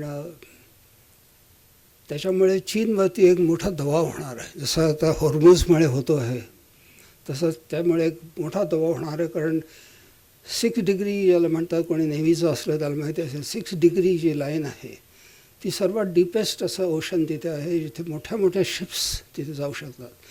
तुम्हाला माहिती आहे भारत एवढा मोठा देश, पण आपल्याकडे डीप वॉटर एखादं बंदरच नाही आहे. आता आपण काही तयार करतो आर्टिफिशियली, त्यामुळे आपली जी मोठी अशी शिप्स असतात ती पहिल्यांदा जातात कोलंबोला किंवा सिंगापूरला, आणि मग ती छोट्या बोटांमध्ये ते ट्रान्सफर करतात कंटेनर्स, आणि मग ती छोटी बोटं येतात मध्ये मद्रास और मे बी वायझॅग और may be to Mumbai. But now with Car Nicobar project, we will be able to do so. It will be economically good, it will be strategically good. त्यामुळे असे नवीन विचार भारत करत आहे, आणि त्याच्यात दुसरा मुद्दा म्हणजे आत्मनिर्भर भारत. तुम्ही जर बघितलं तर ह्यावेळच्या बऱ्याचशा आपण जी हत्यार वापरली त्याच्यामध्ये स्वतः भारतामध्ये तयार केलेली जी काही गोष्टी ज्या वापरल्या गेल्या. I don't want to take credit for it, but since I was involved, like General Hasabnis has been involved in, and it's a relay race, it's kind of we pass the baton to the next person. But I was involved in developing the Akash missile.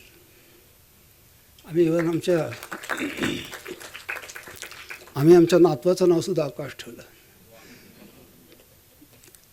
पण similarly, my staff officer has created what is called the ISCCS, Integrated Command Control System. We joined all the radars and things like that. And many other things. It's not that I did it, but with Shivnath Pillai, we put the BrahMos under the Sukhoi 30. And BrahMosनी काय केलं ह्या वेळेला, accurate missile. So अशा तऱ्हेचा प्रत्येकजण जो ह्याच्यामध्ये आपला सहभाग करतो, स्वार्थ नाही पाहिजे. आणि त्यामुळे मला वाटतं भारत अजूनही जास्त विकसित होईल, आणि प्रत्युत्तर द्यायची वेळच यायला नको, तिरक्या डोळ्यांनी बघण्याची वेळच यायला नको.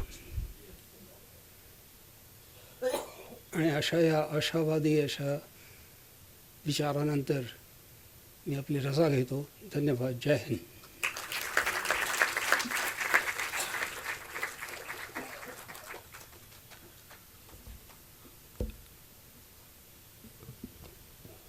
सभाशास्त्राचा नियम थोडासा बाजूला ठेवत जगदाळेताईंना काही बोलायचं तर मी त्यांना व्यासपीठावर पाचारित करतो.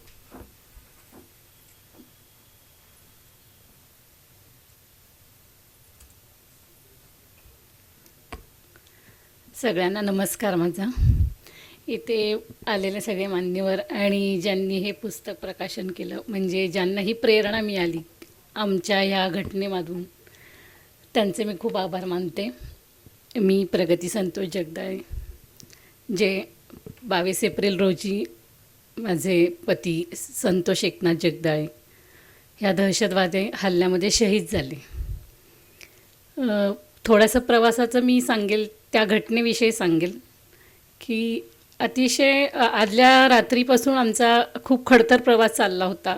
म्हणजे माहिती नाही की काय त्याच्यामागे विधी लिखित होतं आणि काय होणार होतं पुढे आपल्याला माहिती नसतं. आदल्या श्रीनगरला आम्ही डायरेक्ट जाणार होतो, पण तिथे लँडस्लाईड झाल्यामुळे आमचा प्रवास जो पहलगामचा शेवटचे दिवस होते आमचे, ते आम्हाला त्या आमच्या टुरिस्ट जो आहे ज्यांनी ऑर्गनाईज केली होती आमची ट्रिप, त्यांनी पहलगाम आम्हाला आधी दिलं. आणि आम्हाला पहाटेचे 3 वाजता ते अखनूर, राजूर आणि ते जे भयानक तो जो रस्ता आहे मुघल रोड, त्या रोडनी आम्हाला आमच्या गाडी म्हणजे जो ड्रायव्हर आहे त्यांनी आम्हाला प्रवास करून तिथून नेलं.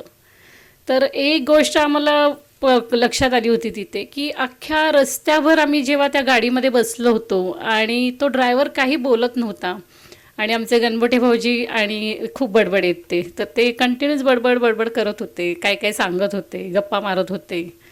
आणि एकदा जेव्हा आम्ही पीर की गली, जिथे दोन्ही बाजूनी सगळा बर्फ आहे, अशा ठिकाणी जेव्हा पोचलो आम्ही, आणि जे मध्ये लागणारे जे काही ते गेट पास आहेत ते सगळे पार केल्यानंतर आमचा ड्रायव्हर आमच्याशी बोलला, म्हटला की अब आप भाई साहब अब मी मुझसे बात करू. कारण आम्हाला तेव्हा कळलं नाही की तो जो सगळा रस्ता आहे तो सगळा आपला पाकिस्तानच्या जवळचाच रस्ता आहे आणि तो इतका भयानक आहे. म्हणजे आत्ता जो मध्ये दहशतवादी हल्ला झाला परत, तो त्याच रस्त्याला झालेला आहे. म्हणजे आम्हाला त्यावेळेला त्या रस्त्याचं गांभीर्य माहिती नव्हतं. आम्ही पहाटे 4ला जो प्रवास सुरू केला होता तो रात्री 9:30ला आमचा संपला होता. आम्ही पहलगामला रात्री 9:30ला पोचलो. म्हणजे आमची 20 तारखेचा जो ट्रीप होती ती आमची संपलेली होती आणि आम्हाला श्रीनगरला जायचं होतं, तेही कॅन्सल झालं होतं. म्हणून आमच्या ज्यांनी जे अरेंज केलं होतं त्यांनी आम्हाला पहलगाम दिला होता. दुसऱ्या दिवशी 22 तारखेला आमची खरी ट्रीप सुरू झाली आणि आम्ही आनंदात होतो. आता माझ्या मुलीला माझे मिस्टर म्हणाले की तू आता एन्जॉय कर, 10 दिवस काही आता पाहायचं नाही, आपल्याला 10 दिवस खूप मस्त अशी ट्रीप एन्जॉय करायची आहे आणि आपल्याला आनंदात राहायचं. आता सगळं विसरून जा, खूप छान काश्मीर आपला स्वर्ग आहे. आपली इच्छा होती बर्फ पाहायचा आहे, स्पेशली मला आणि माझ्या मुलीला बर्फ दाखवायचा ही त्यांची खूप इच्छा होती आणि विमानात बसवून न्यायचं. त्यासाठी त्यांनी वर्षभर अतिशय कष्ट केले होते, खूप पैसे जमवले होते आणि ही ट्रीप त्यांनी अरेंज केलेली होती. आणि मग आम्ही त्या दिवशी सकाळी उठलो आणि ज्या हॉटेलमध्ये होतो आम्ही तिथल्या जेव्हा आम्ही गॅलरीत उभं राहिलो तर स्वर्गात असल्यासारखं वाटलं. समोर बर्फाचा डोंगर, खाली वाहती नदी आहे आणि सगळं खडक आणि एवढी झाडी आहेत. अतिशय मला आनंद झाला होता. आनंद होता, पण एक जी मला रुखरुख लागलेली होती ना, ती कशाची होती ती मला माहिती नाही त्या दिवशी. आणि साधारण आम्ही ते हॉटेल सोडलं. आदल्या दिवशीच ते मिळालं होतं आम्हाला. दुसऱ्या दिवशी आम्ही साधारण 12:30ला ते हॉटेल सोडलं. 12:30ला आम्ही दुसऱ्या हॉटेलला जाण्याऐवजी आम्ही बैसरन व्हॅलीला गेलो. म्हणजे तोपर्यंत तर मला नावही माहिती नव्हतं की त्या ठिकाणाला बैसरन व्हॅली म्हणतात. माझ्या डोक्यामध्ये बेताब व्हॅली, कारण पूर्वी तो पिक्चर पाहिलेला लहानपणी बेताब, म्हणून तिथे जायचं हीच माझ्या डोक्यामध्ये उत्सुकता होती. आणि त्या बैसरन व्हॅलीचा जाण्याचा प्रवास इतका भयानक आहे. म्हणजे खाली तर आमचं त्या पोणीवाल्यांशी खूप बार्गेनिंग केलं आम्ही. मग प्रत्येकी काय असे पैसे ठरवून आम्ही तो आमचा प्रवास खरा म्हणजे मृत्यूच्या दिशेनेचा प्रवास सुरू झाला होता असं म्हणायला काही हरकत नाही. तो इतका खडतर प्रवास, इतका भयानक होता. मोठे तिथे दगड, चिखल, पाऊस पडलेला आणि एवढा घसरडा निसरडा रस्ता. आणि सगळ्यात भयानक गोष्ट अशी होती की ते जे पोनी रायडर्स होते त्याच्यातली एक गोष्ट मला तुम्हाला सांगावीशी वाटते की त्या दिवशी मी जीन्स टॉप घातलं होतं आणि वरती मी भगव्या रंगाचा स्टोल घेतला होता. तर तो आमच्याबरोबर जो फोटोग्राफर आला होता तो पुढे गेल्यानंतर अर्ध्या रस्त्यात गेल्यानंतर मला सारखा म्हणत होता की दीदी आप वो स्टोल निकाल कर रख दीजिए. तर मी म्हटलं की आता स्टोलशिवाय मी कशी जाणार ना. मी म्हटलं नाही मुझे नहीं हो सकता, मैं नहीं निकालूंगी. मी तसाच तो अडकून ठेवला. आता त्याच्यामागे काय कारण होतं आम्हाला माहिती नाही. पुढे आम्ही त्या बैसरन व्हॅलीमध्ये पोचलो आणि खूप इतकं प्लेझंट वातावरण होतं, एवढं छान की आपण असं कुठे ते सगळं लॉन हिरवगार, समोर बर्फाचे डोंगर आणि एवढी पाईन वृक्षाची झाडं, म्हणजे आपण म्हणतो ते मिनी स्वित्झर्लंड, पण ते खरंच तसं आहे. खूप अतिशय सुंदर. म्हणजे आम्हाला असं वाटलं की किती छान आपण आलो आणि एवढे छान गणबोटे, त्यांची बायको, आम्ही तिघंजणं ते काश्मीरी पोशाख घालून इतके सुंदर फोटो काढले. आणि तो जो फोटोग्राफर होता तो एक वाक्य आम्हाला असं बोलला की दीदी आप तीनों की ऐसी फ़ोटो निकालो जो आप ज़िंदगी भर याद रखेंगे. तेव्हा मला थोडंसं चुकलं, पण म्हटलं की हां, म्हणजे आपण फ्रेम लावतो घरामध्ये तर तसं असेल. आणि ते झालं आणि तो आमच्याशी वाद घालायला लागला की इसके 20,000 रुपये हो गए. मी म्हटलं अरे पहिलाच दिवस आहे आमचा ट्रीपचा, 1च तास झाला आहे आणि 20,000 तुला दिले तर आम्ही पुढे काय खर्च करणार. म्हणून आम्ही नाही म्हणून वाद घालायला लागलो. तर तो म्हणाला की एका क्षणाला असं झालं की तो आम्हाला म्हणाला की आप कुछ भी मत पैसे दो, मैं जाता हूँ, आप फोटो वैसे ही ले लो. असं करून आम्ही त्याला 5,000 रुपये दिले आणि त्याच्याकडनं फोटोज घेतले. आणि तेवढ्यात मला असं म्हणजे गोळीचा आवाज आला, फायरिंगचा आवाज आला. तर तेव्हा मी त्या स्टॉलवाल्याला विचारलं, भैया ये कैसी आवाज़ आई. तर तो म्हणाला शेर जब आता है तब ऐसी आवाज़ आती. तर मला असं वाटलं की जंगल आहे तिकडे, तर आपल्याकडे कसे कबुतरं वगैरे उडवायला ते वाजवतात गोळ्या, तर तसं असेल. आणि म्हणून आम्ही थोडे गाफील राहिलो आणि हे सगळे कधी पळून गेले माहितीच नाही, म्हणजे ते स्टॉलवाले, ते फोटोग्राफर वगैरे. आणि आम्ही 5-10 मिनटं झाल्यानंतर परत खूप जास्त गोळ्यांचा आवाज यायला लागला आणि त्याच्यानंतर सगळीकडनं आरडाओरडा सुरू झाला. तेव्हा गणपती भाऊजी म्हणाले ह्यांना, संत्या म्हणतात ते त्यांना, अरे संत्या, बहुतेक आपल्या बॉर्डरच्या इथे ना काहीतरी चकमक झाली असेल, आपल्याला गोळी लागायला नको, आपण सगळे झोपू खाली त्या टेंटच्या इथे. आणि आम्ही असे बसलो सगळे टेंटच्या इथं टेकून, आणि आम्ही बसलो होतो आणि आम्हाला कळत नव्हतं. त्याच वेळेला एक कपल आमच्या शेजारी येऊन बसलं. आम्ही म्हटलं क्या हुआ, ते म्हटले की बहुतेक टेररिस्ट हल्ला झाला. टेररिस्ट हा शब्द ऐकल्यानंतरच आम्हाला खूप इतकं आम्हाला म्हणजे काय बोलायचं काय करायचं, आम्ही सगळे एकमेकांचे हात धरून बसलोय आणि तिथून पळून जायला काही रस्ता नाही, सगळं मोकळंच पूर्ण ग्राउंडच होतं ते, आणि कुठे जाणार पळून आम्ही. त्यानंतर आम्हाला समोरच्या टेंटला, म्हणजे असं एक्झॅक्टली असं समोर टेंट होतं, तिथे एक म्हणजे मिलिटरीचा पोशाख घातलेला एक तरुण, तो बंदुकीच्या मागच्या बाजूनी काही लोकांना ढकलून बाजूला करत होता. ते अल्लाहू अकबर म्हणत होते आणि समोरच्या लोकांना त्यांनी धाड धाड धाड गोळ्या घातल्या. तेव्हा आम्हाला कळलं की हे पोलीस नीट आपल्याला वाचवायला आलेले नाही आहेत, तो दहशतवादी आहे. तो दहशतवादी त्या लोकांना मारून आमच्या दिशेने पळत आला. मी 2 पायावर अशी बसलेली होती, त्याने गन रोखली आणि मला म्हणाला, ए चल उठ. मी स्वामींची भक्त आहे, स्वामींचं करते. डोळे मिटले, स्वामींना म्हटलं, स्वामी सगळंच राहिलं, सेवा राहिली, सगळं राहिलं, आता मृत्यू समोरच आहे. आणि असं म्हणून मी डोळे मिटले आणि त्याला विचारलं परत मी हिमतीने की क्या हुआ भैया, आप लोग हमको क्यों मार रहे. मी हे वाक्य त्याला बोलले. त्याने घाणघाण शिव्या दिल्या, आप लोगों ने हमारा मजहब खराब करके रखा. असं म्हणून तो माझ्या मिस्टरांकडे वळाला आणि त्यांना म्हणाला, ए चल उठ चौधरी, कारण ते गोरेपान देखणे असे काश्मीरी पंडित असल्यासारखेच दिसतात. तर त्यांनी त्यांना उठवलं आणि कॅप काढायला लावली आणि म्हटलं की आप लोगों ने हमारा मजहब खराब करके रखा है, आपने मोदी को सर पे चढ़ा के रखा है, हाँ आप लोगों ने ऐसा वीडियो वायरल करके रखा है कि हम लोग आपकी औरतों और बच्चों को मारते हैं, हमने मारा है कभी. आम्ही म्हटलं नाही भैया, हमने ऐसा कुछ व्हिडिओ नहीं देखा है. आणि मग ह्यांना म्हणाला की तुम अजान पढू. तर ते म्हटले, बोलो तुम हिंदू हो. ते म्हटले हा हिंदू. असं म्हणून धाडकन गोळी घातली त्यांनी त्यांच्या डोक्यामध्ये. इथे गोळी घातली, इथे गोळी घातली, छातीत गोळी घातली. ते एका सेकंदात रक्ताच्या थारोळ्यात पडले. तो तिथून आला परत. गणपती आमच्या समोर झोपलेले होते, त्यांना लाथ मारली, घाणेरड्या शिव्या दिल्या, इकडे गोळी घातली, त्यांचा डोळा बाहेर आला. त्याच्यातून सगळ्या रक्ताच्या थारोळ्यात ते आमचं सगळं रक्त. शेजारी आमच्या कपल होतं, ही माझी मुलगी त्यांच्या पुढे होती, ते कपल हिच्या मागे लपत होतं. मी म्हटलं आता संपलं, माझ्या मुलीला सुद्धा गोळी मारणार तो. आम्ही इतकं घाबरलेलो होतो, पण आवाज करायची सोय नाही, काही बोलायची सोय नाही. त्यांनी त्याच्या शेजारचे कपल होतं, त्या बाईला धक्का मारला, त्या माणसाला लाथ घातली, डोक्यात गोळी घातली आणि त्याचा मेंदू बाहेर आला. इतका रक्ताचा थरार त्याचा चाललेला होता आणि शांतपणे तो पळून निघून गेला. म्हणजे त्यांच्याकडं खूप वेळ होता, हे सगळं प्री प्लॅनिंग होतं. मला एवढं सगळं सांगण्याचं कारण म्हणजे नंतर आम्हाला खूप ट्रोल केलं गेलं मीडियामध्ये, की काही राजकारण्यांनी पण, की त्यांना धर्म विचारायला एवढा वेळ होता का. हे आता म्हणजे असं झालं की ती जी मीडियामध्ये लहान मुलं बोलली आमच्याबरोबर असणारी, आम्ही सगळं जेव्हा आम्हाला घेऊन गेले ना खाली, आम्हाला माहिती नाही, मी पडले 3 वेळा त्या चिखलामध्ये, माझ्या पायाला इंजुरी झाली, मला नंतर व्हीलचेअरवरती फिरवण्यात आलं सगळीकडे.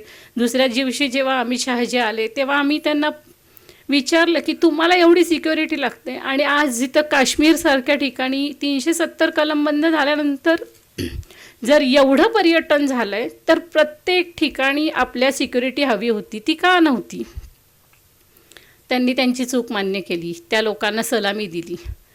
आणि त्यानंतर आम्ही जेव्हा घरी आलो, म्हणजे हिच्यावरती तर खूप मोठी जबाबदारी होती. आम्ही 5 जण गेलो होतो आणि आम्ही 3घीच राहिलो होतो. त्यात आमच्या दोघींची अवस्था इतकी विचित्र होती की दोघींचे नवरे गेलेत हे आम्ही ॲक्सेप्ट करायला तयार नव्हतो. मी आजही ॲक्सेप्ट करत नाही की माझे मिस्टर गेलेत म्हणून. पण तिनं धैर्याने तिथे सगळ्यात पहिला ऑडिओ कॉल जो मीडियाला गेला आणि जो आपल्या शिंदे साहेबांना गेला, तो माझ्या मुलीचा आसावरीचा होता. सगळ्यांशी पेशंटली तिनं इतकं व्यवस्थित शांतपणे सगळ्यांच्या प्रश्नांना उत्तरं देऊन तो प्रसंग तिनं आपल्या मीडियाला आणि सगळ्यांना सांगितलं. त्याचं हे का सांगण्याचं कारण म्हणजे आमच्याकडे हे सगळा प्रकार झाल्यानंतर मुस्लिम लीगची लोकं आली होती, त्यांच्या संस्थेची दिल्लीवरनं आली होती आणि पुण्यातूनही काही आली होती. तर ते आमची माफी मागितली त्यांनी आणि आमचे आभार मानायला आले होते की तुमच्या मुलीनी जे आम्हाला म्हणजे सगळीकडं जे नीट सांगितलं, पेशंट म्हणजे व्यवस्थित तिने पेशन्स ठेवून ते सगळं व्यवस्थित सांगितलं. आणि हा हल्ला असा झाल्यानंतर जी दंगल होणार होती हिंदू मुस्लिम लोकांमध्ये ती झाली नाही. त्याला कारण फक्त केवळ तुमच्या मुलीचं बोलणं होतं. तिनं तो प्रसंग अत्यंत धीरानी, म्हणजे मी आज मला गर्व आहे की मला मुलगा नाही आहे, मला दुःख नाही आहे, पण आज मुलाच्यापेक्षा जास्त काम करणारी माझी मुलगी आहे. तिथे तिने सगळ्या राजकारण्यांशी बोलून आणि सगळ्या मीडियावाल्यांशी ही जी काही घटना घडली आहे हे सांगून तिनं तिचं कर्तव्य तिथं बजावलेलं होतं. शिवाय 2 आपले वडील आणि जे वडिलांसमोर असणारे काका, ह्या दोघांच्या डेड बॉडीज घेऊन आम्हाला तिघींना घेऊन ती पुण्यामध्ये 24 तारखेला आलेली होती. त्यानंतर ती खूप तिच्या मामाच्या गळ्यात पडून रडली, ती पहिल्यांदा रडली. आणि हे सगळं झालं आणि जेव्हा मीडिया आली तेव्हा आम्ही त्यांना हा प्रसंग सगळा सांगितला. तुम्हाला हा सगळ्यांना माहिती आहे तरी पण मला आज सांगावंसं वाटलं तुम्हाला हा प्रसंग. आम्ही जेव्हा सांगितला तेव्हा आम्ही मोदी सरांपर्यंत आमचा निरोप, जेव्हा मी त्या दहशतवाद्याला म्हटले की अरे हम लोगों को क्यों छोड़ा, आप हमको भी मार दो, अभी हमारे पतियों को तो मारा है. तो म्हणाला नहीं तुम जाओ मोदी को जाके बताओ. हे वाक्य त्याचं डोक्यात ठेवलं होतं मी की तू असं म्हणालायस ना आम्हाला, मग ठीक आहे, आमच्या मागे आमचा बाप मोठा आहे उभा. आणि त्यानंतर आम्ही घरी आल्यानंतर जेव्हा मीडियाला सांगितलं की त्यांनी आम्हाला असा निरोप दिला आहे, तर PM सरांना आमचा निरोप द्या की त्यांनी आम्हाला सांगितलं आहे की तुम्ही मोदी को जाओ मोदी को जाके बताओ. त्यानंतर मोदी सरांचं भाषण झालं की जो मेरी बहू बेटियों के पतियों का खून बहा है, जिनका सिंदूर उजड़ा है, उनका बदला हम लेके ही रहेंगे. आणि त्यानंतर 13 दिवस आमच्याकडे सगळे मंत्री वगैरे सगळे लोक येत होते, आमचं सात्वन करत होते. त्यानंतर 7 मेला सकाळी 5 वाजता मला माझ्या भावाचा फोन आला की अगं TV लाव बघ, आपला त्यांनी बदला घेतला आहे म्हणून. आणि मी TV लावल्यानंतर पाहिलं तर मी पाहत होते सगळं तिथे ते मिसाईल्स वगैरे उडले होते. म्हणजे तोपर्यंत आम्हाला जास्त काही माहिती नव्हती, आम्ही TVच लावलेला नव्हता 13-15 दिवसांमध्ये. आणि ज्यानंतर आम्ही पाहिल्यानंतर मला फक्त एक वाक्य दिसलं तिथे की ऑपरेशन सिंदूर. आणि त्या सिंदूरवरती वर जो टिंब दिलेला होता त्याच्यामध्ये कुंकाची डबी काढली होती आणि खाली सांडलेलं एक सिंदूर होतं. त्यावेळेला मला खूप रडायला आलं. मी म्हणले हे सांडलेलं सिंदूर आमचं आहे, आम्हा 24-25 बायकांचं आहे. आणि मोदी सरांना ती यातना आमची कळाली म्हणून त्यांनी ह्या हे केलं त्याला त्यांनी ह्या ऑपरेशनला त्यांनी ऑपरेशन सिंदूर असं नाव दिलं. मला खूप अभिमान वाटला त्या गोष्टीचा की त्यांनी जे बोलले ना की आप मेरी बहन है, आप मेरी बेटी आहे, त्यांनी तो शब्द खरा करून टाकला. आणि सलाम माझ्या त्या लष्कराला, ज्या तिन्ही जे आपले दलं आहेत त्यांना, की प्राणपणाने लढून त्यांनी त्यांची 7 मेला मी जेव्हा पाहिलं की त्यांनी 9 तळं त्यांची उद्ध्वस्त केली. आणि सगळ्यात महत्त्वाचं म्हणजे जिथं त्या मुलांना प्रशिक्षण दिलं जातं त्या प्रशिक्षण देणाऱ्या ते जे कोण त्यांचे असतात त्यांनाच त्यांनी मारलं. जवळजवळ 100 अतिरेकी त्यांची तळं उद्ध्वस्त झाल्यानंतर मारली. आज मला खूप गोष्टी लक्षात राहत नाहीत कारण सतत मी त्या विचारात असते. पण तेव्हा मला खूप म्हणजे इतकं मला रडायला आलं की कसं त्यांनी नाव दिलं ते सिंदूर नाव. आज पहलगामला 22 एप्रिलला 2:30 वाजेपर्यंत मी सौभाग्यवती प्रगती संतोष जगदाळे होते. 2:30 नंतर त्या अतिरेक्यांनी माझ्या पुढे श्रीमती लावलं. ही अतिशय दुःखाची गोष्ट आहे. आज जेव्हा समाजात वावरत असते तेव्हा खूप सगळ्या आपल्यासारख्याच बायका पाहते किंवा कार्यक्रमांमध्ये पाहते तेव्हा मला खूप वाटत असतं की हे करायचं ते करायचं समाजाच्या भीतीने, किंवा मनात जे असतं की आता कोणाला दाखवायचं आहे. ही जी सारखी टोचणी लागलेली असते, त्यामुळे मी शांत असते. पण मी आज तुम्हाला सांगते की ह्या गोष्टीचा मला अतिशय गर्व आहे की माझे मिस्टर धर्माचं नाव सांगून आणि देशासाठी गेलेत. ते शहीद झालेत. ते सैनिक नव्हते, त्यांनी कुठल्याही सैन्यामध्ये त्यांची भरती झालेली नव्हती, पण ते एका सैनिकाप्रमाणेच निडर होऊन त्या दहशतवाद्यासमोर मी हिंदू आहे हे सांगून त्यांचा मृत्यू आला. आणि मला खूप अभिमान आहे, मी अशा माणसाची पत्नी आहे जो देशासाठी आणि धर्मासाठी त्याचं बलिदान झालं.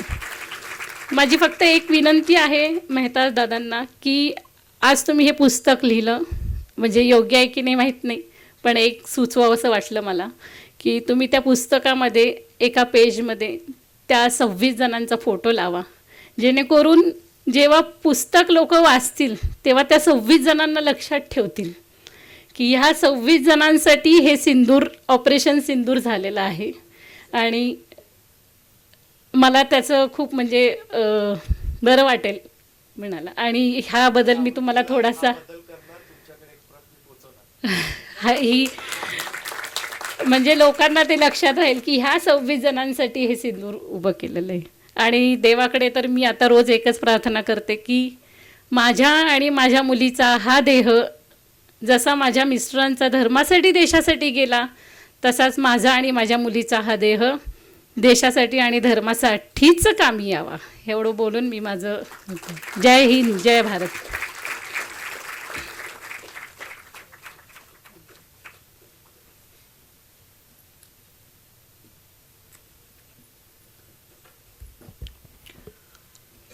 अत्यंत हृदयस्पर्शी वळणावरती हा कार्यक्रम येऊन थांबलेला आहे.